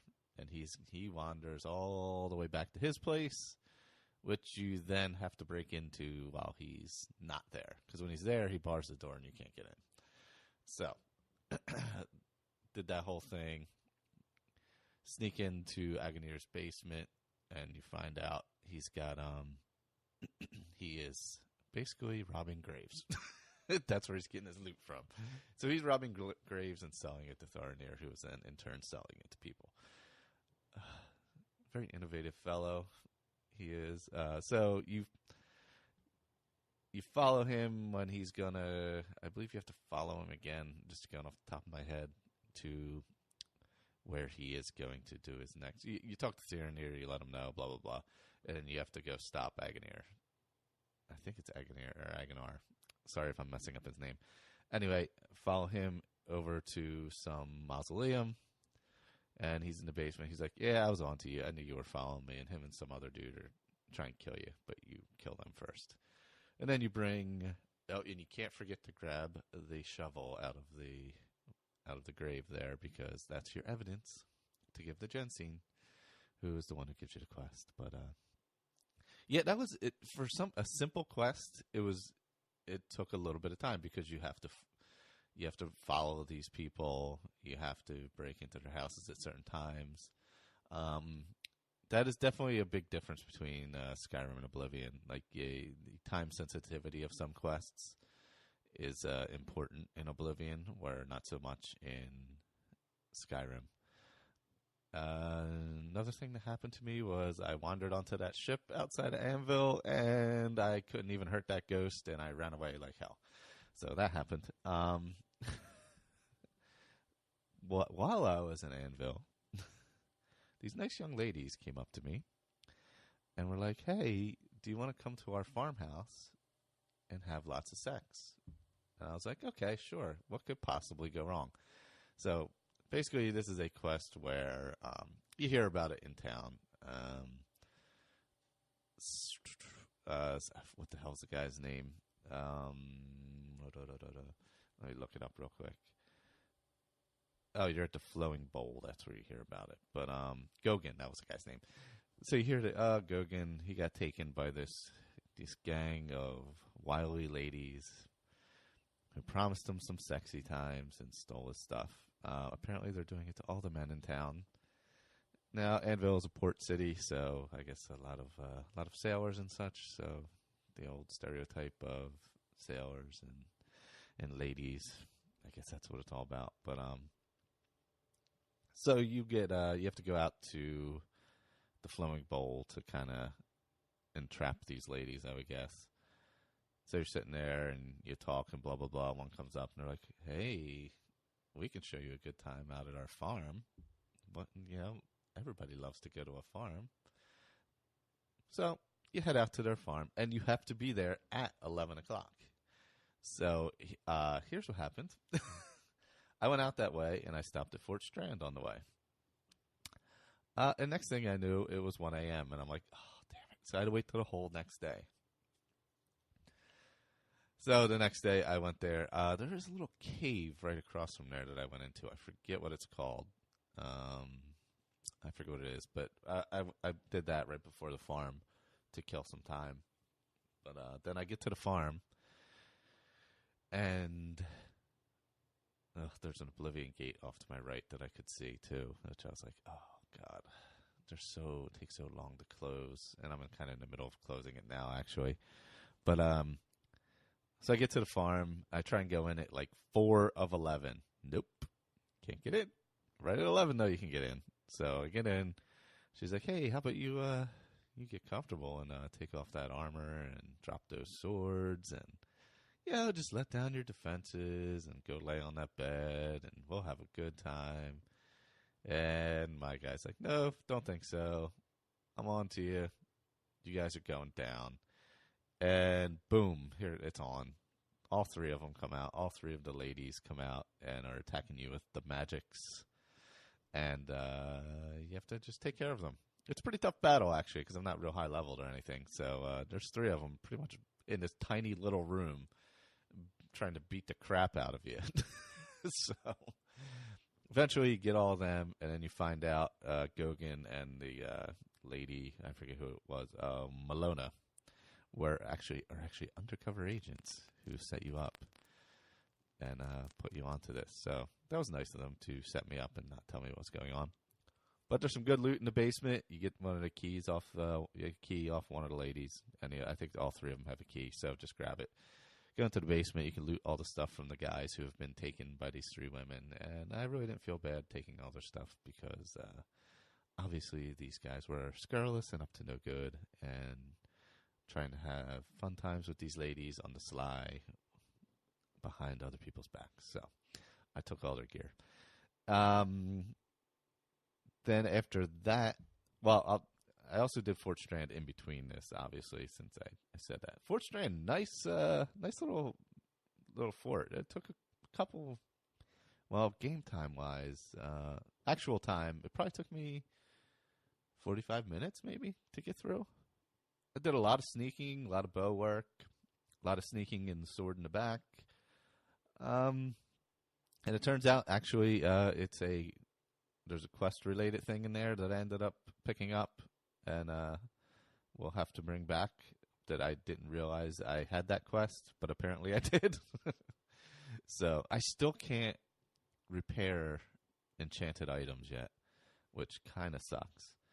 I'm not high enough leveled on that. My character, I think, is a level 7. But yeah, I gotta kind of work on that. I'm still trying to remember how to grind things up in this game, like you do in Skyrim, because it's been quite a while since playing. So I'm still trying to get that down.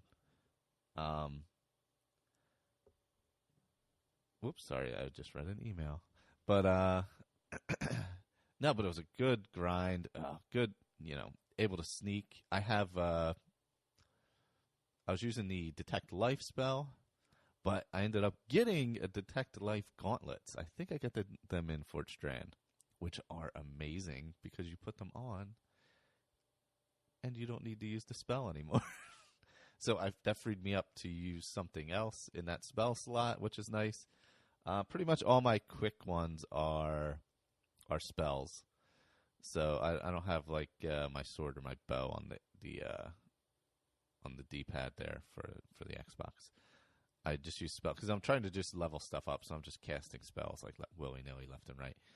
Finally figuring out Soul Trap again. It's been so long since I did it in this game. It was, it's because it's just different than Skyrim. So, and I'm old and I don't remember 5 or 6 years ago when I played this. So, so it's like relearning it all over again. But things come back to you when you're doing them. So I finished Fort Strand, then obviously finished the ladies off. I finished the ladies off in the farm. And then I headed over to that darned Oblivion Gate and wandered in there. Right now I'm in the middle of that. Man, you got to go through the tunnels and through the cave and then through that part and then you're up the tower and then so I'm partially through that. The Oblivion Gates take a while to close them. They're a grind. That's for sure. They are definitely a grind. I'm about to head into the part where I can close the portal or whatever it is.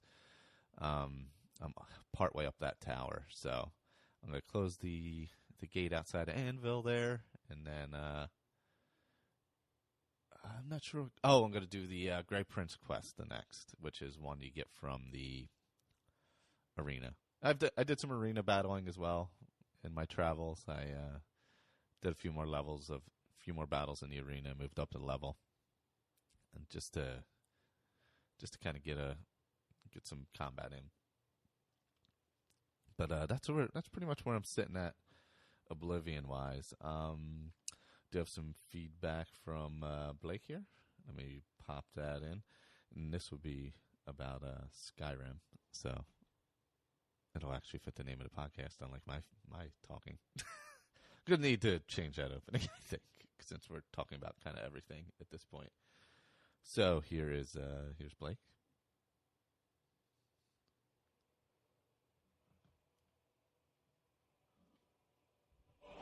That would help if I turned it up.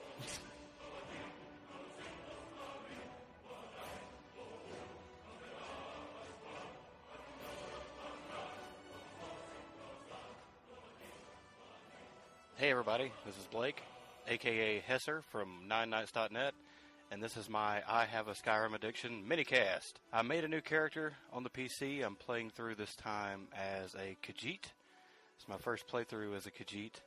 I fell in love with the magic playing on the 360, so the Khajiit is going to be a caster as well. A little backstory on my character. He traveled through Skyrim, or to Skyrim the first time with his family on a trade caravan when he was young, fell in love with the place, but even while he was young, he realized that some of the other races, especially the Nords, were kind of wary of the Khajiit, and that always kind of stuck with him. As he got older, he decided to make a trade trip on his own. Always loved Skyrim, wanted to go back, told his parents he was going to travel to Skyrim. They kind of thought he was still a little too young to be trading in Skyrim by himself, but he went anyway. As he came into Skyrim, he met some less than desirable people who, knowing he was a Khajiit, was favorable to sneaking and stealing and pickpocketing, and just being good at it was basically in his blood. So he's working his way through the game, or well, I'm working my way through the game, and he'll be a thief. He'll learn to pickpocket. I'm going to work on his speech to bring that up some, to see if I can influence some people. But in one town, he ends up causing some trouble. Was meeting with some Stormcloaks, talking to them.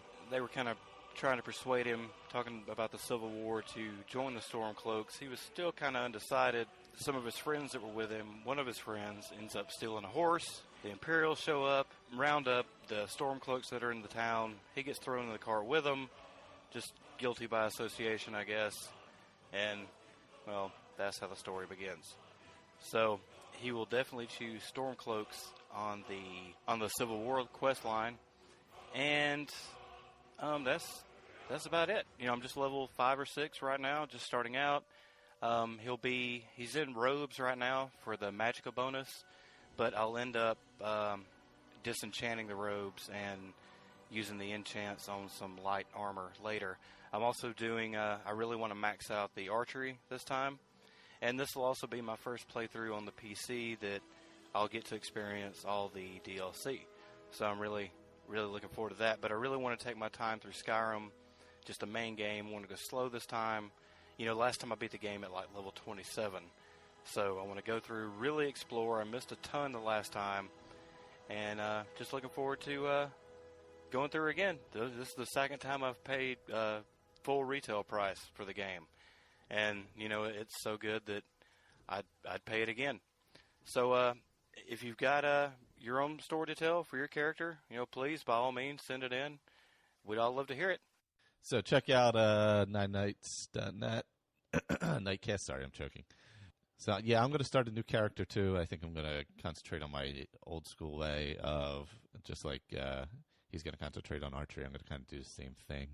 So I haven't decided what race or anything yet, but that's definitely up for me next. I've been busy tiling the kitchen floor, so there's that excitement. Other than that, that's about all I got. You can check out the Facebook group, which is exploding. We have there's one thing. Speaking of Blake, he had a question on the Facebook group, which was awesome. So Lydia's driving him insane, and she looks like a target dummy with all the arrows in her back. So he gave two choices: does he go to Whiterun and release her of her duties, or take her to the top of High Hrothgar and Fusradohar off the mountain. I think right now Fusradohar off the mountain is winning. It's close though. It's close. It's a close battle. But yeah, no, there's all kinds of, hop on the group. We had a bunch of people join this week, and thanks to everybody who's been listening. Once some more ESO stuff comes out, I still haven't decided what I'm playing on yet either, but I definitely know I'm playing, so there's that.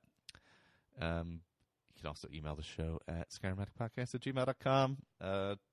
Check out Chatterbox Podcast. Chatterbox is 2 words. Do that thing. We did that this week. I actually have to edit that. Oh, God. That's today.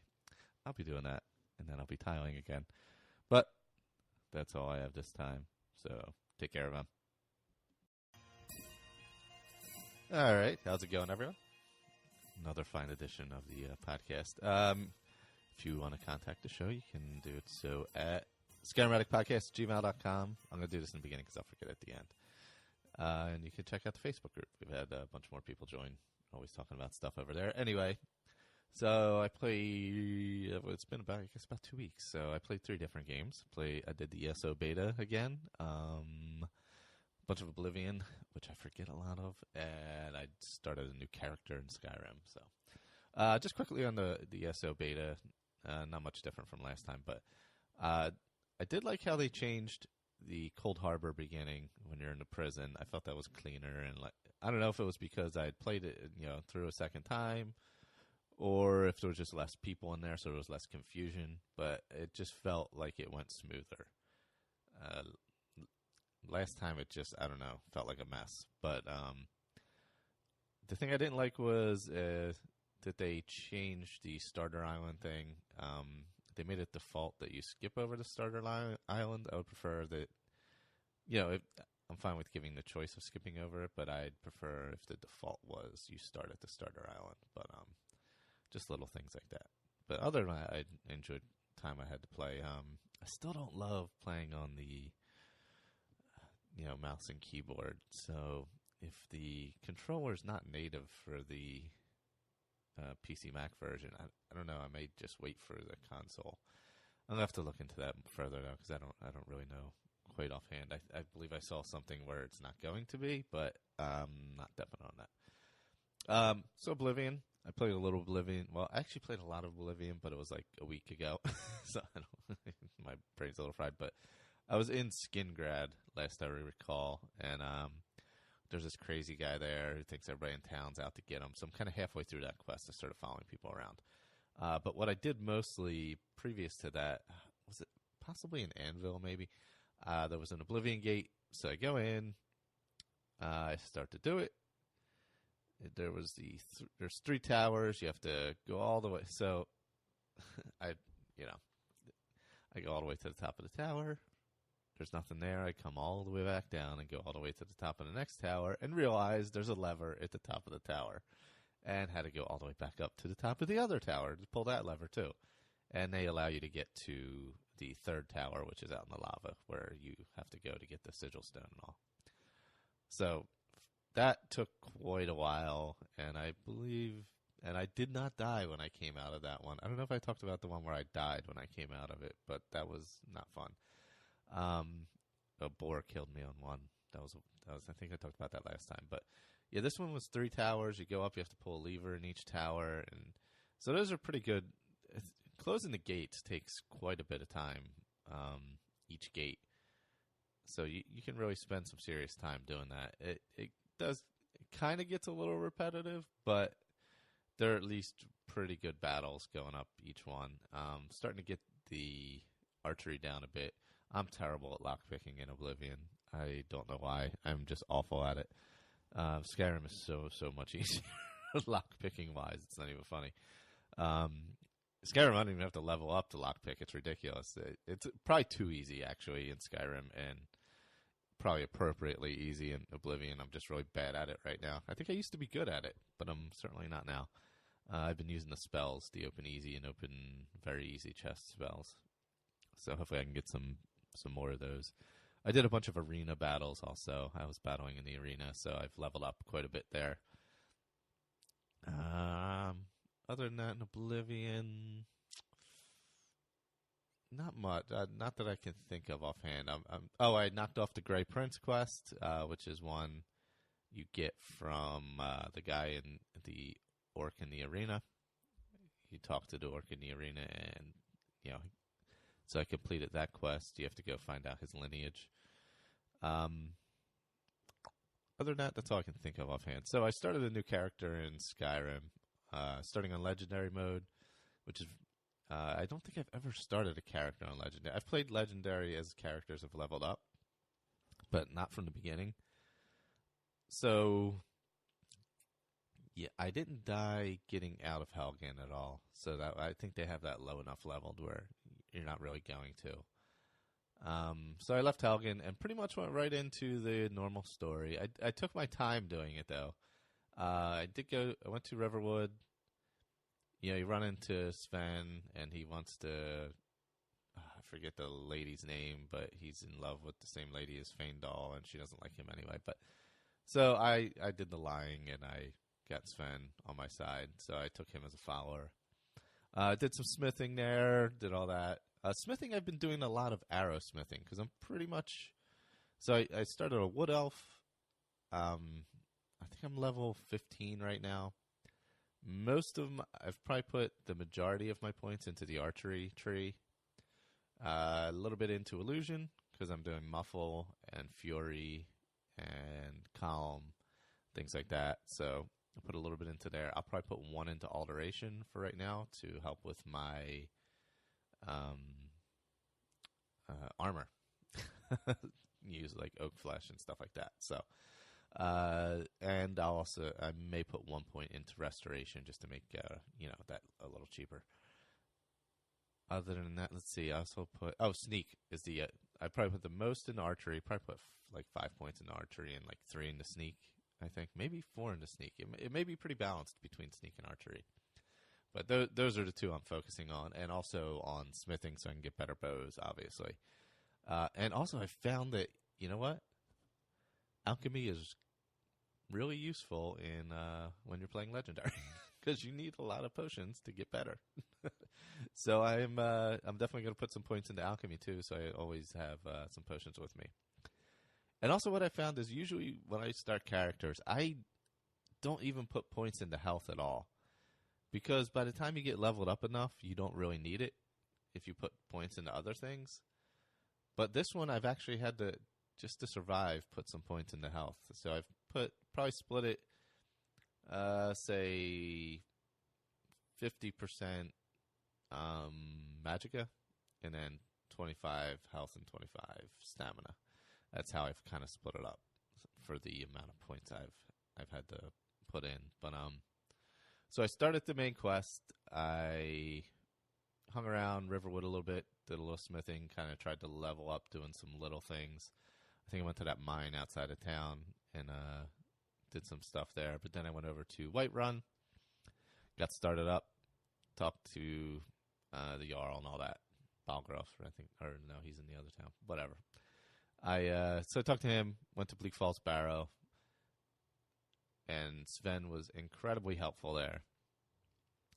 He was a pretty good sneaker, but I would sneak and then run away, and then the Draugr would attack him, and then I would come back and snipe them. So that worked out well. He was very helpful. And he was also helpful because I just grabbed everything I can. While I'm out, I grab everything right now just so I can, even like fur boots, it doesn't matter. Just grabbing them all to make some money. So I grabbed all the stuff I could, piled stuff on him, piled stuff on me, get to Dragonstone. The end battle was pretty good. Did a lot of running around and hiding. So like Sven would take on the Death Lord, and I would run a lot so he didn't come get me, and shoot him with arrows as I was running and hiding and trying not to get killed. And then he would regain his strength and go back at him again, and I would be able to snipe a bit, and then I would have to run around a little bit. So eventually I got him. But so that was pretty fun. Legendary, definitely much more difficult. Definitely. Certain things are. Mud crabs are extremely difficult for some reason. I don't know why. I get my ass kicked by some mud crabs. But so I returned to Dragonstone, battled the dragon, which took me about 750 arrows to take down. Because I think I was only using iron arrows at that point that I had made. And my smithing, I've been doing a lot of arrow making. It builds up your points, and they weigh nothing. So it's kind of a bonus. You don't get any money for selling them back, but really when you make the daggers, you don't get much money for selling back anyway. So I've, gone to just making arrows. You obviously can't sell the iron ones, not worth anything. The steel ones are good to use, so I've been making some steel ones. So anyway, beat the dragon eventually. Sven was there to help as well. And get soul, blah, blah, blah. Head back to Whiterun. Since then, I don't think I've gone any further in the main quest. What I've started to do was I'm not like I'm fast traveling, doing whatever I want kind of thing in this character. But I went into the Hall of the Dead in Whiterun, where you get the Amulet of RK for the guy. This was before I had Sven.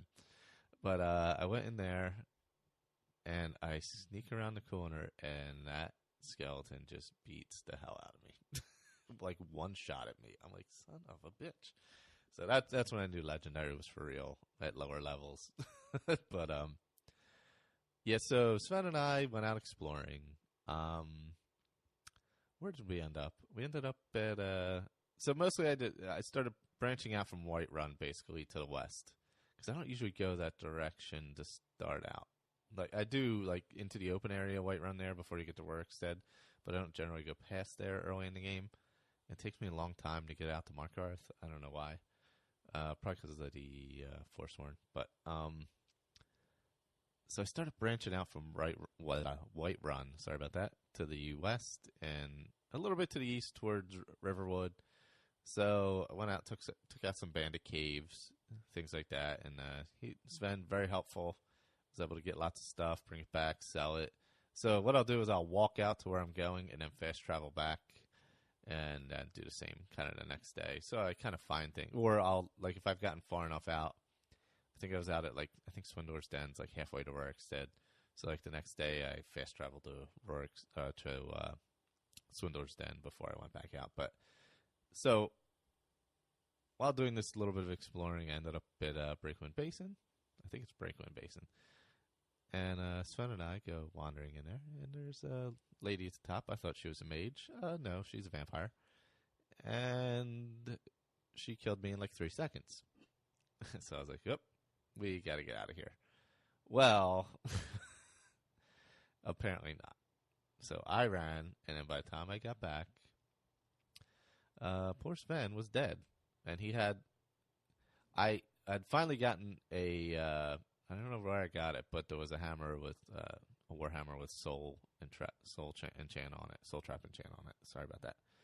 So I actually had to sneak back in and sneak right up next to her and take it out of him and get the hell out of there. So poor Sven took it and died. But he was a very good helpful.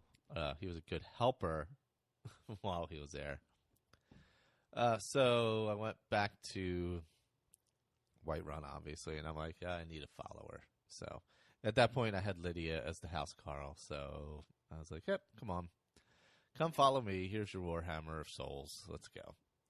And we headed out. We did a little adventuring together. And we headed over to good old Redoran's, Redoran's Cave or whatever it is, out in the open area between Whiterun and Rorikstead there. And we were doing well. We were doing nice. The bandit chief had come up and attacked her. I was sniping from behind, and I hit her in the back of the head with an arrow. And needless to say, Lydia is no more, so I'm going to be looking for another follower. That was like the last thing I had done. So, yeah, that didn't go well. Lydia didn't last very long, so I have no house Carl anymore because she's dead.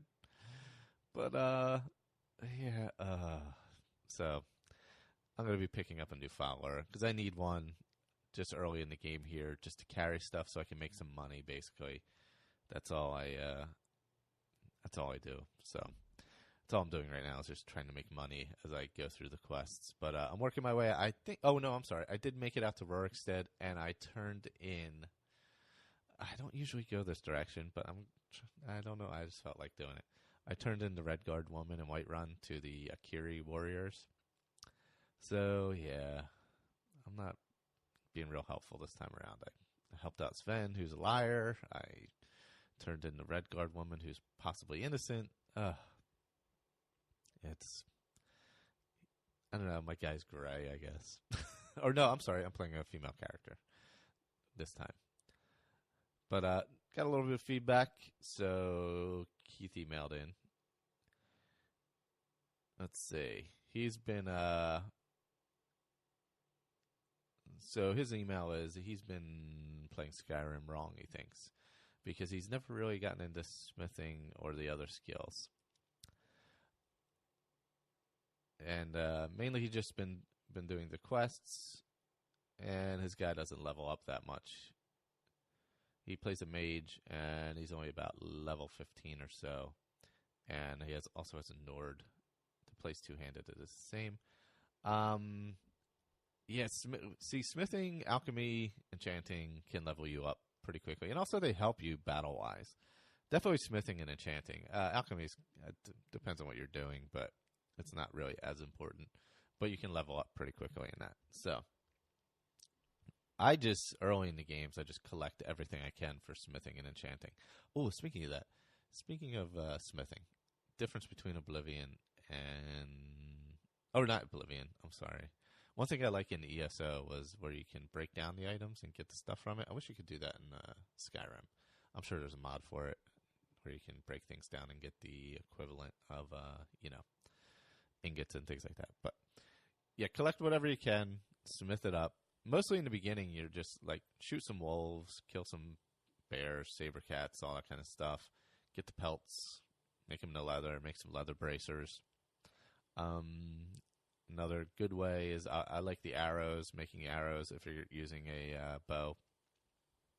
Because they don't weigh anything, so you can, you get the firewood, you get the whatever ingots, iron, steel, make a bunch of arrows. It'll level you up, but then the material won't weigh anything, so you're not burdened in any way. Enchanting, obviously, you need to get a soul trap, either a spell or preferably weapon. But if you're a mage, the spell obviously be better. So, and just keep collecting them and filling them, and even when you get like petty ones, just make something small. It'll level you up in the beginning. Sell it off. For a while, what I did was previous characters, I'd get a bunch of material, smith a bunch up. If I had a bunch of soul gems, I'd go up to Dragon's Reach, enchant everything, and then go back and sell it. And you usually make some decent coin. Also helps your speech skill. Those are good ways to level those up. Yeah, and they're definitely worth getting into. Not sure how useful alchemy actually is, except for early on, depending on the type of character you're playing. But you can definitely level up with it. So, all right. I think that's all I have for today. You can... Oh, I already did that. Good. That's why I did it at the top of the show, because I would have forgotten. All right, everybody. That's all I got. And I have a little tribute to Lydia here. Hello, and happy ESO Day, everyone. I'm not playing right now, but hey, it is the launch of ESO Day, even though the what's that period called where you could do it beforehand? Whatever, where you could if you bought it, the preview period, whatever, where you could play it before it came out if you had pre-ordered it. So early access. My God, why couldn't I think of those words? That's ridiculous. So I've not been playing ESO, but I have been playing quite a bit of Skyrim. But quickly speaking of ESO, I wanted to mention. I don't know if I'll give it. Sherry, let me know if you want me to give out the name of the guild, because we do have some people on the Facebook group, and Sherry started a guild in ESO. If she wants me to give out the name, I certainly will. So speaking of that, I'll mention Facebook group if you want to join that. We have a lot of good talk on there about pretty much all of the recent Elder Scrolls games. I don't think we've ever talked about Daggerfall or Arena at this point yet. But we have talked about all of the others and continuing ongoing conversation, Skyrim, ESO, and Oblivion pretty regularly, actually. And some dreaming about Elder Scrolls 6 as well. So hop on there. It's if you search a Skyrim Addict podcast on Facebook, it should pop up. What else? Oh, if you would leave a review for the show on iTunes, that would be awesome. Maybe more people will see it. That's always cool. Other than that, okay, back to the gameplay that I've been doing. So I started the legendary character. Started a female wood elf. I don't remember quite where I was last time, but I pretty much was working kind of off. I believe Sven had died. I was using kind of Whiterun as a base because I was loading up on stuff, going back, selling it. Just trying to get the character leveled up some because, things are tough when in that legendary setting early on. Shit will kill you. Many mud crabs have gotten me. It's been a long journey, a long battle. Did I talk about the ridiculously epic dragon battle I had last time? I don't remember, but I did. I shot like 200 iron arrows at the thing, and used guards as shields. Anyway, so I've done some exploring. I go out. I'm not like I'm just playing my normal style, but I figured that would be best to do on legendary mode because I don't need any extra challenge beyond that. So I've been playing my normal style that I'm comfortable with: archer, sneaky, some alchemy, lots of enchanting. So I've been working on those things. Smithing, obviously, up the light side, and putting most of my points into. I'm a level 30 now, I believe. Putting most of my points into the archery and sneak. What I do need to do, though, is put the points into illusion to get up to the silent casting or quiet casting. That's a very, very important perk for those of us who like to sneak and not be caught. So I gotta start doing that. I'm like level 67 illusion, so I really, really need to. I've put so much into archery and sneak. I think I'm good for a while. So from now on, I'm gonna put in the next 4, I believe, into illusion, so I can get that quiet casting. As far as smithing goes, I'm doing some elven stuff now, mostly making arrows, which is awesome because then I don't have to buy them. So, if that bastard by Belthor's, man, he does not like to leave that. I forget his name. The guy who works for Belthor and always brings some wood. He does not like to leave that chopping station at all. So anyway, on my adventures, bandying about, I wandered into Vollenrud, where the Ara Whisper Shout is. So Vollenrud is where Kvenel is. I always want to say Knievel, but I think I do this one a lot. This seems to be one I do quite a bit. This is also Vollenrud is involved in a Dark Brotherhood quest, but I just went in there. I didn't do any Dark Brotherhood stuff. I just wandered in there as I was wandering about. So anyway, there's the two sides. You have to go get I believe a sword and an axe to open a door. So to the to the left side, I believe, as you go in. Well, there's that room, but I'm not talking about that one. Those of you who've played this will know what I'm talking about. So anyway, I went to the left to get, I think it's the axe is on the left-hand side, but there's this Death Lord sitting in a throne. So lots and lots of sneaking. I have no helper with me, no companion. So just me and sneaking a lot. So I'll sneak down, shoot some arrows, sneak way back. It takes a long time. I wasn't really that high leveled at this point. I was probably in the 15 range. So I, slowly worked my way down, picked off the Draugr on the way down as I could. No one-shotting at this point. It was not high enough level to do any one-shotting. I think I was using like an Imperial bow or something with Soul Trap on it. So just sneaking. That Death Lord at the end was kind of a pain in the ass. He took a lot of arrows. A lot. I do have the Fury spell. I hit that every once in a while. If I'm coming up to like some wolves, I'll let them battle each other, or even like I think I used it on some bandits, let them go at each other before I went down and killed them off. But I didn't use it in here. I just did a lot of sneaking back and forth. So I got both items, sneaking, killing Draugr, etc. And got into Gavenal. And when you get into him, you kind of go through like this cave walkway kind of thing. There's like some bookshelves. And then you go through this back cave. And all right, so you go through this cave area, like this corridor cave. And then kind of banks to the right, and that's where he's at. But once you hit him, like he goes running around looking for you, he'll go up. There's these stairs in his chamber he goes up, and then he'll drop down behind you. So what I had to do was shoot him, run all the way back down the cave hallway, back past the point where he drops down out of the ceiling. Not out of the ceiling, but there's a walkway overhead. And I guess it would be like a land bridge. But so sneak all the way back past there, sneak all the way back up, shoot him some more, blah, blah, blah. Did that, I don't know, 25 times or something. Did it a lot and killed him. And I saw another Draugr popped around the room, so it's like, oh, boom, got him. Took my time, got him. He took like 2 or 3 shots. And I was like, cool, free and clear. I got the main baddie. Let's go get my stuff and, do this thing. So, what I forgot was there were 2 more Draugr in there up on the stairs where he comes sneaking down and hopping down. So that kind of wasn't fun.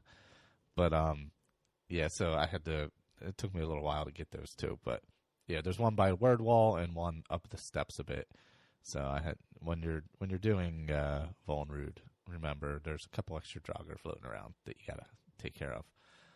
The other place I went to was I got a little note from the Jarl, I believe at Whiterun. He's like, "Hey, I got some bandits at the Halted Stream camp. Can you help me out with that?" And I'm like, "Sure, I can do that." So I wandered out there. A little higher leveled at this point, probably closing in on 20 in that range. And, so Halted Stream, it's a little fort with a mine attached to it. So, it's got the log walls and a little, I guess we could call it a carving station in the center. But anyway, I came at it from a weird angle this time, not purposely. I was up on the hill. And I was pretty high up above them. So I picked off all the outside bandits. And there was some nice long shots, too. I got some great kill cams. Oh, it was so good. I've had some great kill cam fails as of late, too. I had one where I was shooting a mud crab in the water, and it hit the water, but not the mud crab. I'm like, well, that's not a kill. That's not a kill cam. That's no good. But, I got some good kill cams from up on high. I mean, I could barely see the guys. I love picking them off when they're like a speck on the ground. They're sitting at like a picnic table, and you just put an arrow in their back. Or like when you shoot a wolf and give him another tail because it goes right up his backside. That's a little weird. But so I picked off all the guys outside, and you go into the mine.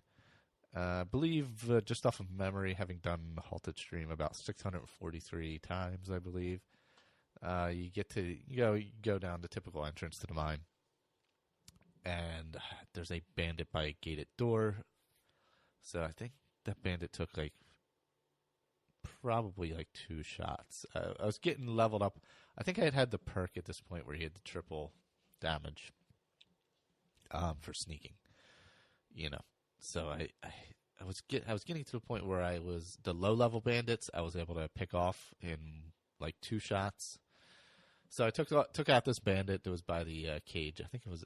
I may have even been able to one-shoot that one. But and then you go down to the other part of the mine/cave, and there's the bandit chief off to the left on his little platform, and then there's 2 other bandits in the main area, kind of like carving up a mammoth. That's the halted stream camp. So I took out the chief first because he was furthest away from the stairs. So I'd sneak to the bottom of the platform, hit the chief, sneak all the way back up the hill. I had to do that like 4 or 5 times or so. Because those chiefs are a little bit overpowered. I think this one had that Nordic armor on. So I, what's that one called? I forget. But anyway, took out the chief and then took out the other 2. And this is where you get the awesome transmute spell, which is a great spell. Turns iron into silver and then gold. So I mined all the iron ore veins in Halted Stream Camp, which was quite a bit. Changed all that to gold and made a bunch of jewelry. And then enchanted it and sold it. So it really helped. The Halted Stream, great place to go early on in games to build up everything. Smithing, alteration, and enchanting, really. Because you get a lot of good iron. You can either I would use the alteration spell to get that up to gold ore, and then go make yourself some gold ingots, and then go make. I would try and wait to see if you have some jewels. If not, where you can make like a gold ruby necklace, or whatever other ones like that, because they'll build up your smithing a little faster, but and also your enchanting because they're more expensive. But if not, just make the basic gold ones. They'll build it up too. So it was great for that, and helps the alteration quite a bit too, because you're doing it. You have to do it quite a few times, because I got a really good amount of iron ore out of there. So that was my adventures in Halted Stream. I went back and made a bunch of stuff. Then I wasn't even planning on doing this, but my fallen comrade Sven, he bit the dust in Shriekwin based Bastion. And I wandered past, and I'm like, oh, yeah, there it is. And there was a vampire. There's vampires in there, so, I went back in there. And I'm like, that one vamp was right inside, and poor Sven was there, laying there in the floor, or on the floor in the skivvies, face down still, where the vampire had sucked the life out of him. Thankfully, she didn't resurrect him and, raise him and then have him turn to dust, because that would have been unfortunate. So I took care of her, took a few shots, but took a couple tries, actually. I would hit her with an arrow, but then she would get down too fast, and I'd be dead in like one hit. So I had to really be quick with the arrows, and I had to use the unrelenting force shout a bit, and then I was able to get her. But it took quite a few tries, like 3 or 4 tries to get her, because I just wasn't leveled up enough to really battle her solidly. So you get into Shriekwin Bastion, you got to open up these gates and stuff. There's some skeletons. There's you pick them off. They're pretty easy. The flamethrower trap was pretty cool. I was able to sneak around that, because if I had touched it, I probably would have died. There's a shout inside as well. Elemental Fury, I believe it is. So, yeah, basically, it was a good battle. I felt like I avenged Sven well. I think I did him proud. Took care of business, wiped out the vamps, which there's mostly vampires in there, and I was good with that. I don't have enough dragon souls to use the word wall thing, so I don't think I've beaten another dragon since the one from the Whiterun, watchtower. When you first start the dragon storyline. But after that, I bounced over to Haldir's Cairn. Sorry, I am allergies are kicking in because spring is coming. Spring has sprung. But Holders Cairn, it's like not a huge place, small tomb kind of thing. But it has ghosts, which are scary, and Draugr. By this point, I was quite a bit more leveled up. I was probably closing in the upper 20s somewhere. This is one of the last things I had done. Some iron ore in here as well. Some dead bandits as well. So you go in, and there's this like light shining, and there's a couple dead bandits on a pile of rocks, it looks like. You work your way through the typical dungeon thing, killing the Draugr and ghosts. Ghosts are much easier than the Draugr to kill, but at this point I was able to one-shot a lot of the Draugr and ghosts, so that was a positive. Made it a little simpler. I mean, barely one-shot them, not like they were easily dead, but it worked well. So there's a puzzle room where you got to go in there, and with the turning stones, etc., fill out that kind of thing. I'm sorry, I'm having trouble breathing. And then you get to the where Haldir is. So you go in and you see Haldir or I guess it's him. He's standing in this light, and so you shoot him, and then like 3 of them appear. So I got really, really lucky because my sneak was pretty good at this point. And where I just happened to be sitting in the room when I shot him, the other 2 Haldirs didn't see me. And I was able to pick them off in like 3 or 4 shots, maybe like 3 shots. And then finally, then the main one, like the corporeal one, I guess, shows up by his throne. And I was still sneaking, so I had myself kind of placed behind one of the columns in there. I was able to shoot an arrow, kind of hide, sneak around it, let him kind of follow me around, but I stayed hidden. Using muffle quite a bit as well, and so that was fun. It was a good battle. You get 2 staffs from him because he always drops one and then has one on his body. That like happens every single time. I don't think I've ever had it not happen. But some good loot in there. Rorn, what's his name? Jorn's drum from up at the Bard's College is in there. And you know what I've been doing? Because I've come across the Burns Eye Stones. I haven't even picked them up because I'm like, you know what? I've finished that quest before, so I'm like, all I'm gonna do is end up with like 15 of these. They're gonna be weighing me down. I'm never gonna finish the quest, and I'm just gonna be stuck with these things. But by the time I get all of them, I'm not really gonna need any more money or any more jewels, so I'm just not gonna even pick these things up. So that's kind of what I've been doing with those. Right now, I'm kind of looking to head up the Ancient's Ascent over by, I think that's by like the Waldheim Towers in that area. I think I battled there last time with my 2-handed orc.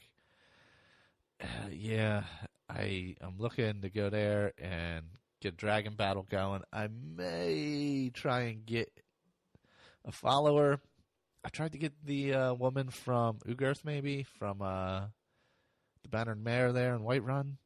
You have to fist fight her, but we did that, and she beat my ass, so that was a problem, because I wasn't strong enough to get her yet, but I have to get some other follower. I'm sure I have one somewhere. Poor Lydia is dead. Sven is dead. I think if I'm gonna battle dragons, I'm gonna need a follower. So I'm gonna have to look into that. Maybe. I still have to go. Also, have to go up to. I'm trying to debate what quest line to start. I haven't really started a quest. I've been doing like little offshoot quests. I'm trying to debate what quest to start. I've been thinking about doing Dawnguard because I haven't done it in so long. And I have run across some vamps. So, I was over by Shimmermist Grotto, Shimmermist Cave, whatever it is. I think it's a cave and then a grotto, but or cave and then something else. But I was over at Shimmermist, which is like northeast of Whiterun, I believe. So I'm sneaking up there, And then I'm going around the corner and up to, what the hell was that? Oh, God, I can't remember what that place is called. Damn, it was a cool place, too. Anyway, there was a bunch of, what are they called? Like, mages up there. Damn, what was that place called? I forget. I had a good battle up there. Totally forgot about that.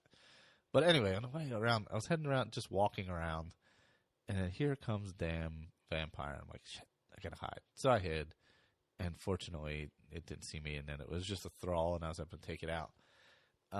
But then here comes this master vampire running down the hill, like, out of nowhere. I'm like, oh, son of a bitch. It took me so long to beat this thing. I went running. I was like, running, like, scared. Ran down by the river and let the mud crabs attack the vampire, ran away. And I was like, I think I can beat him. So I kind of figured out a way and then did a lot of sneaking back and forth up and down the hill around some rocks and some stuff. So eventually did beat that master vampire, but it took me a good half hour to beat the stupid vampire and figure out a way to do it.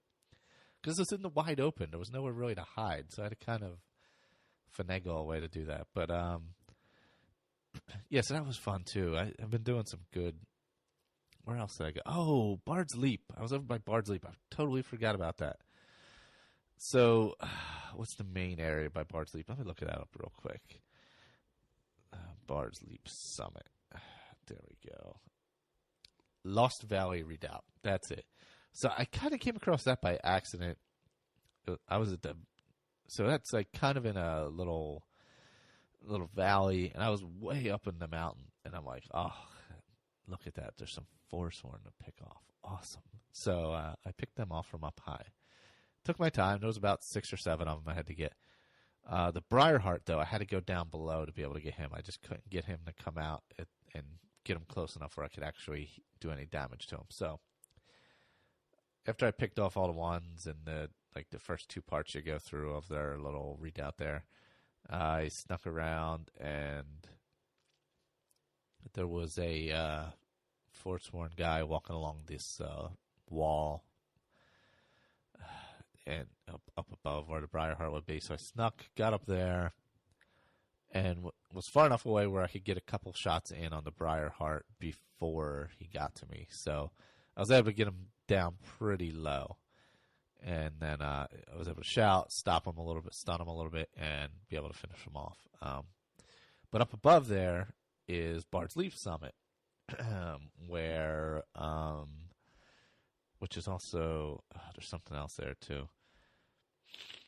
Sorry, I cannot breathe at all. But there's also, there's Bard's Leap Summit, Lost Valley Redoubt. Oh, okay. Yeah, and when you get up to the top, I think it's called something else, but there's 2 Hag Ravens there, and they're raising a Forsworn. So if you kill them, or if you at least, I think you have to kill just one of them before they raise it, and they won't be able to raise him. So they see you pretty easy, because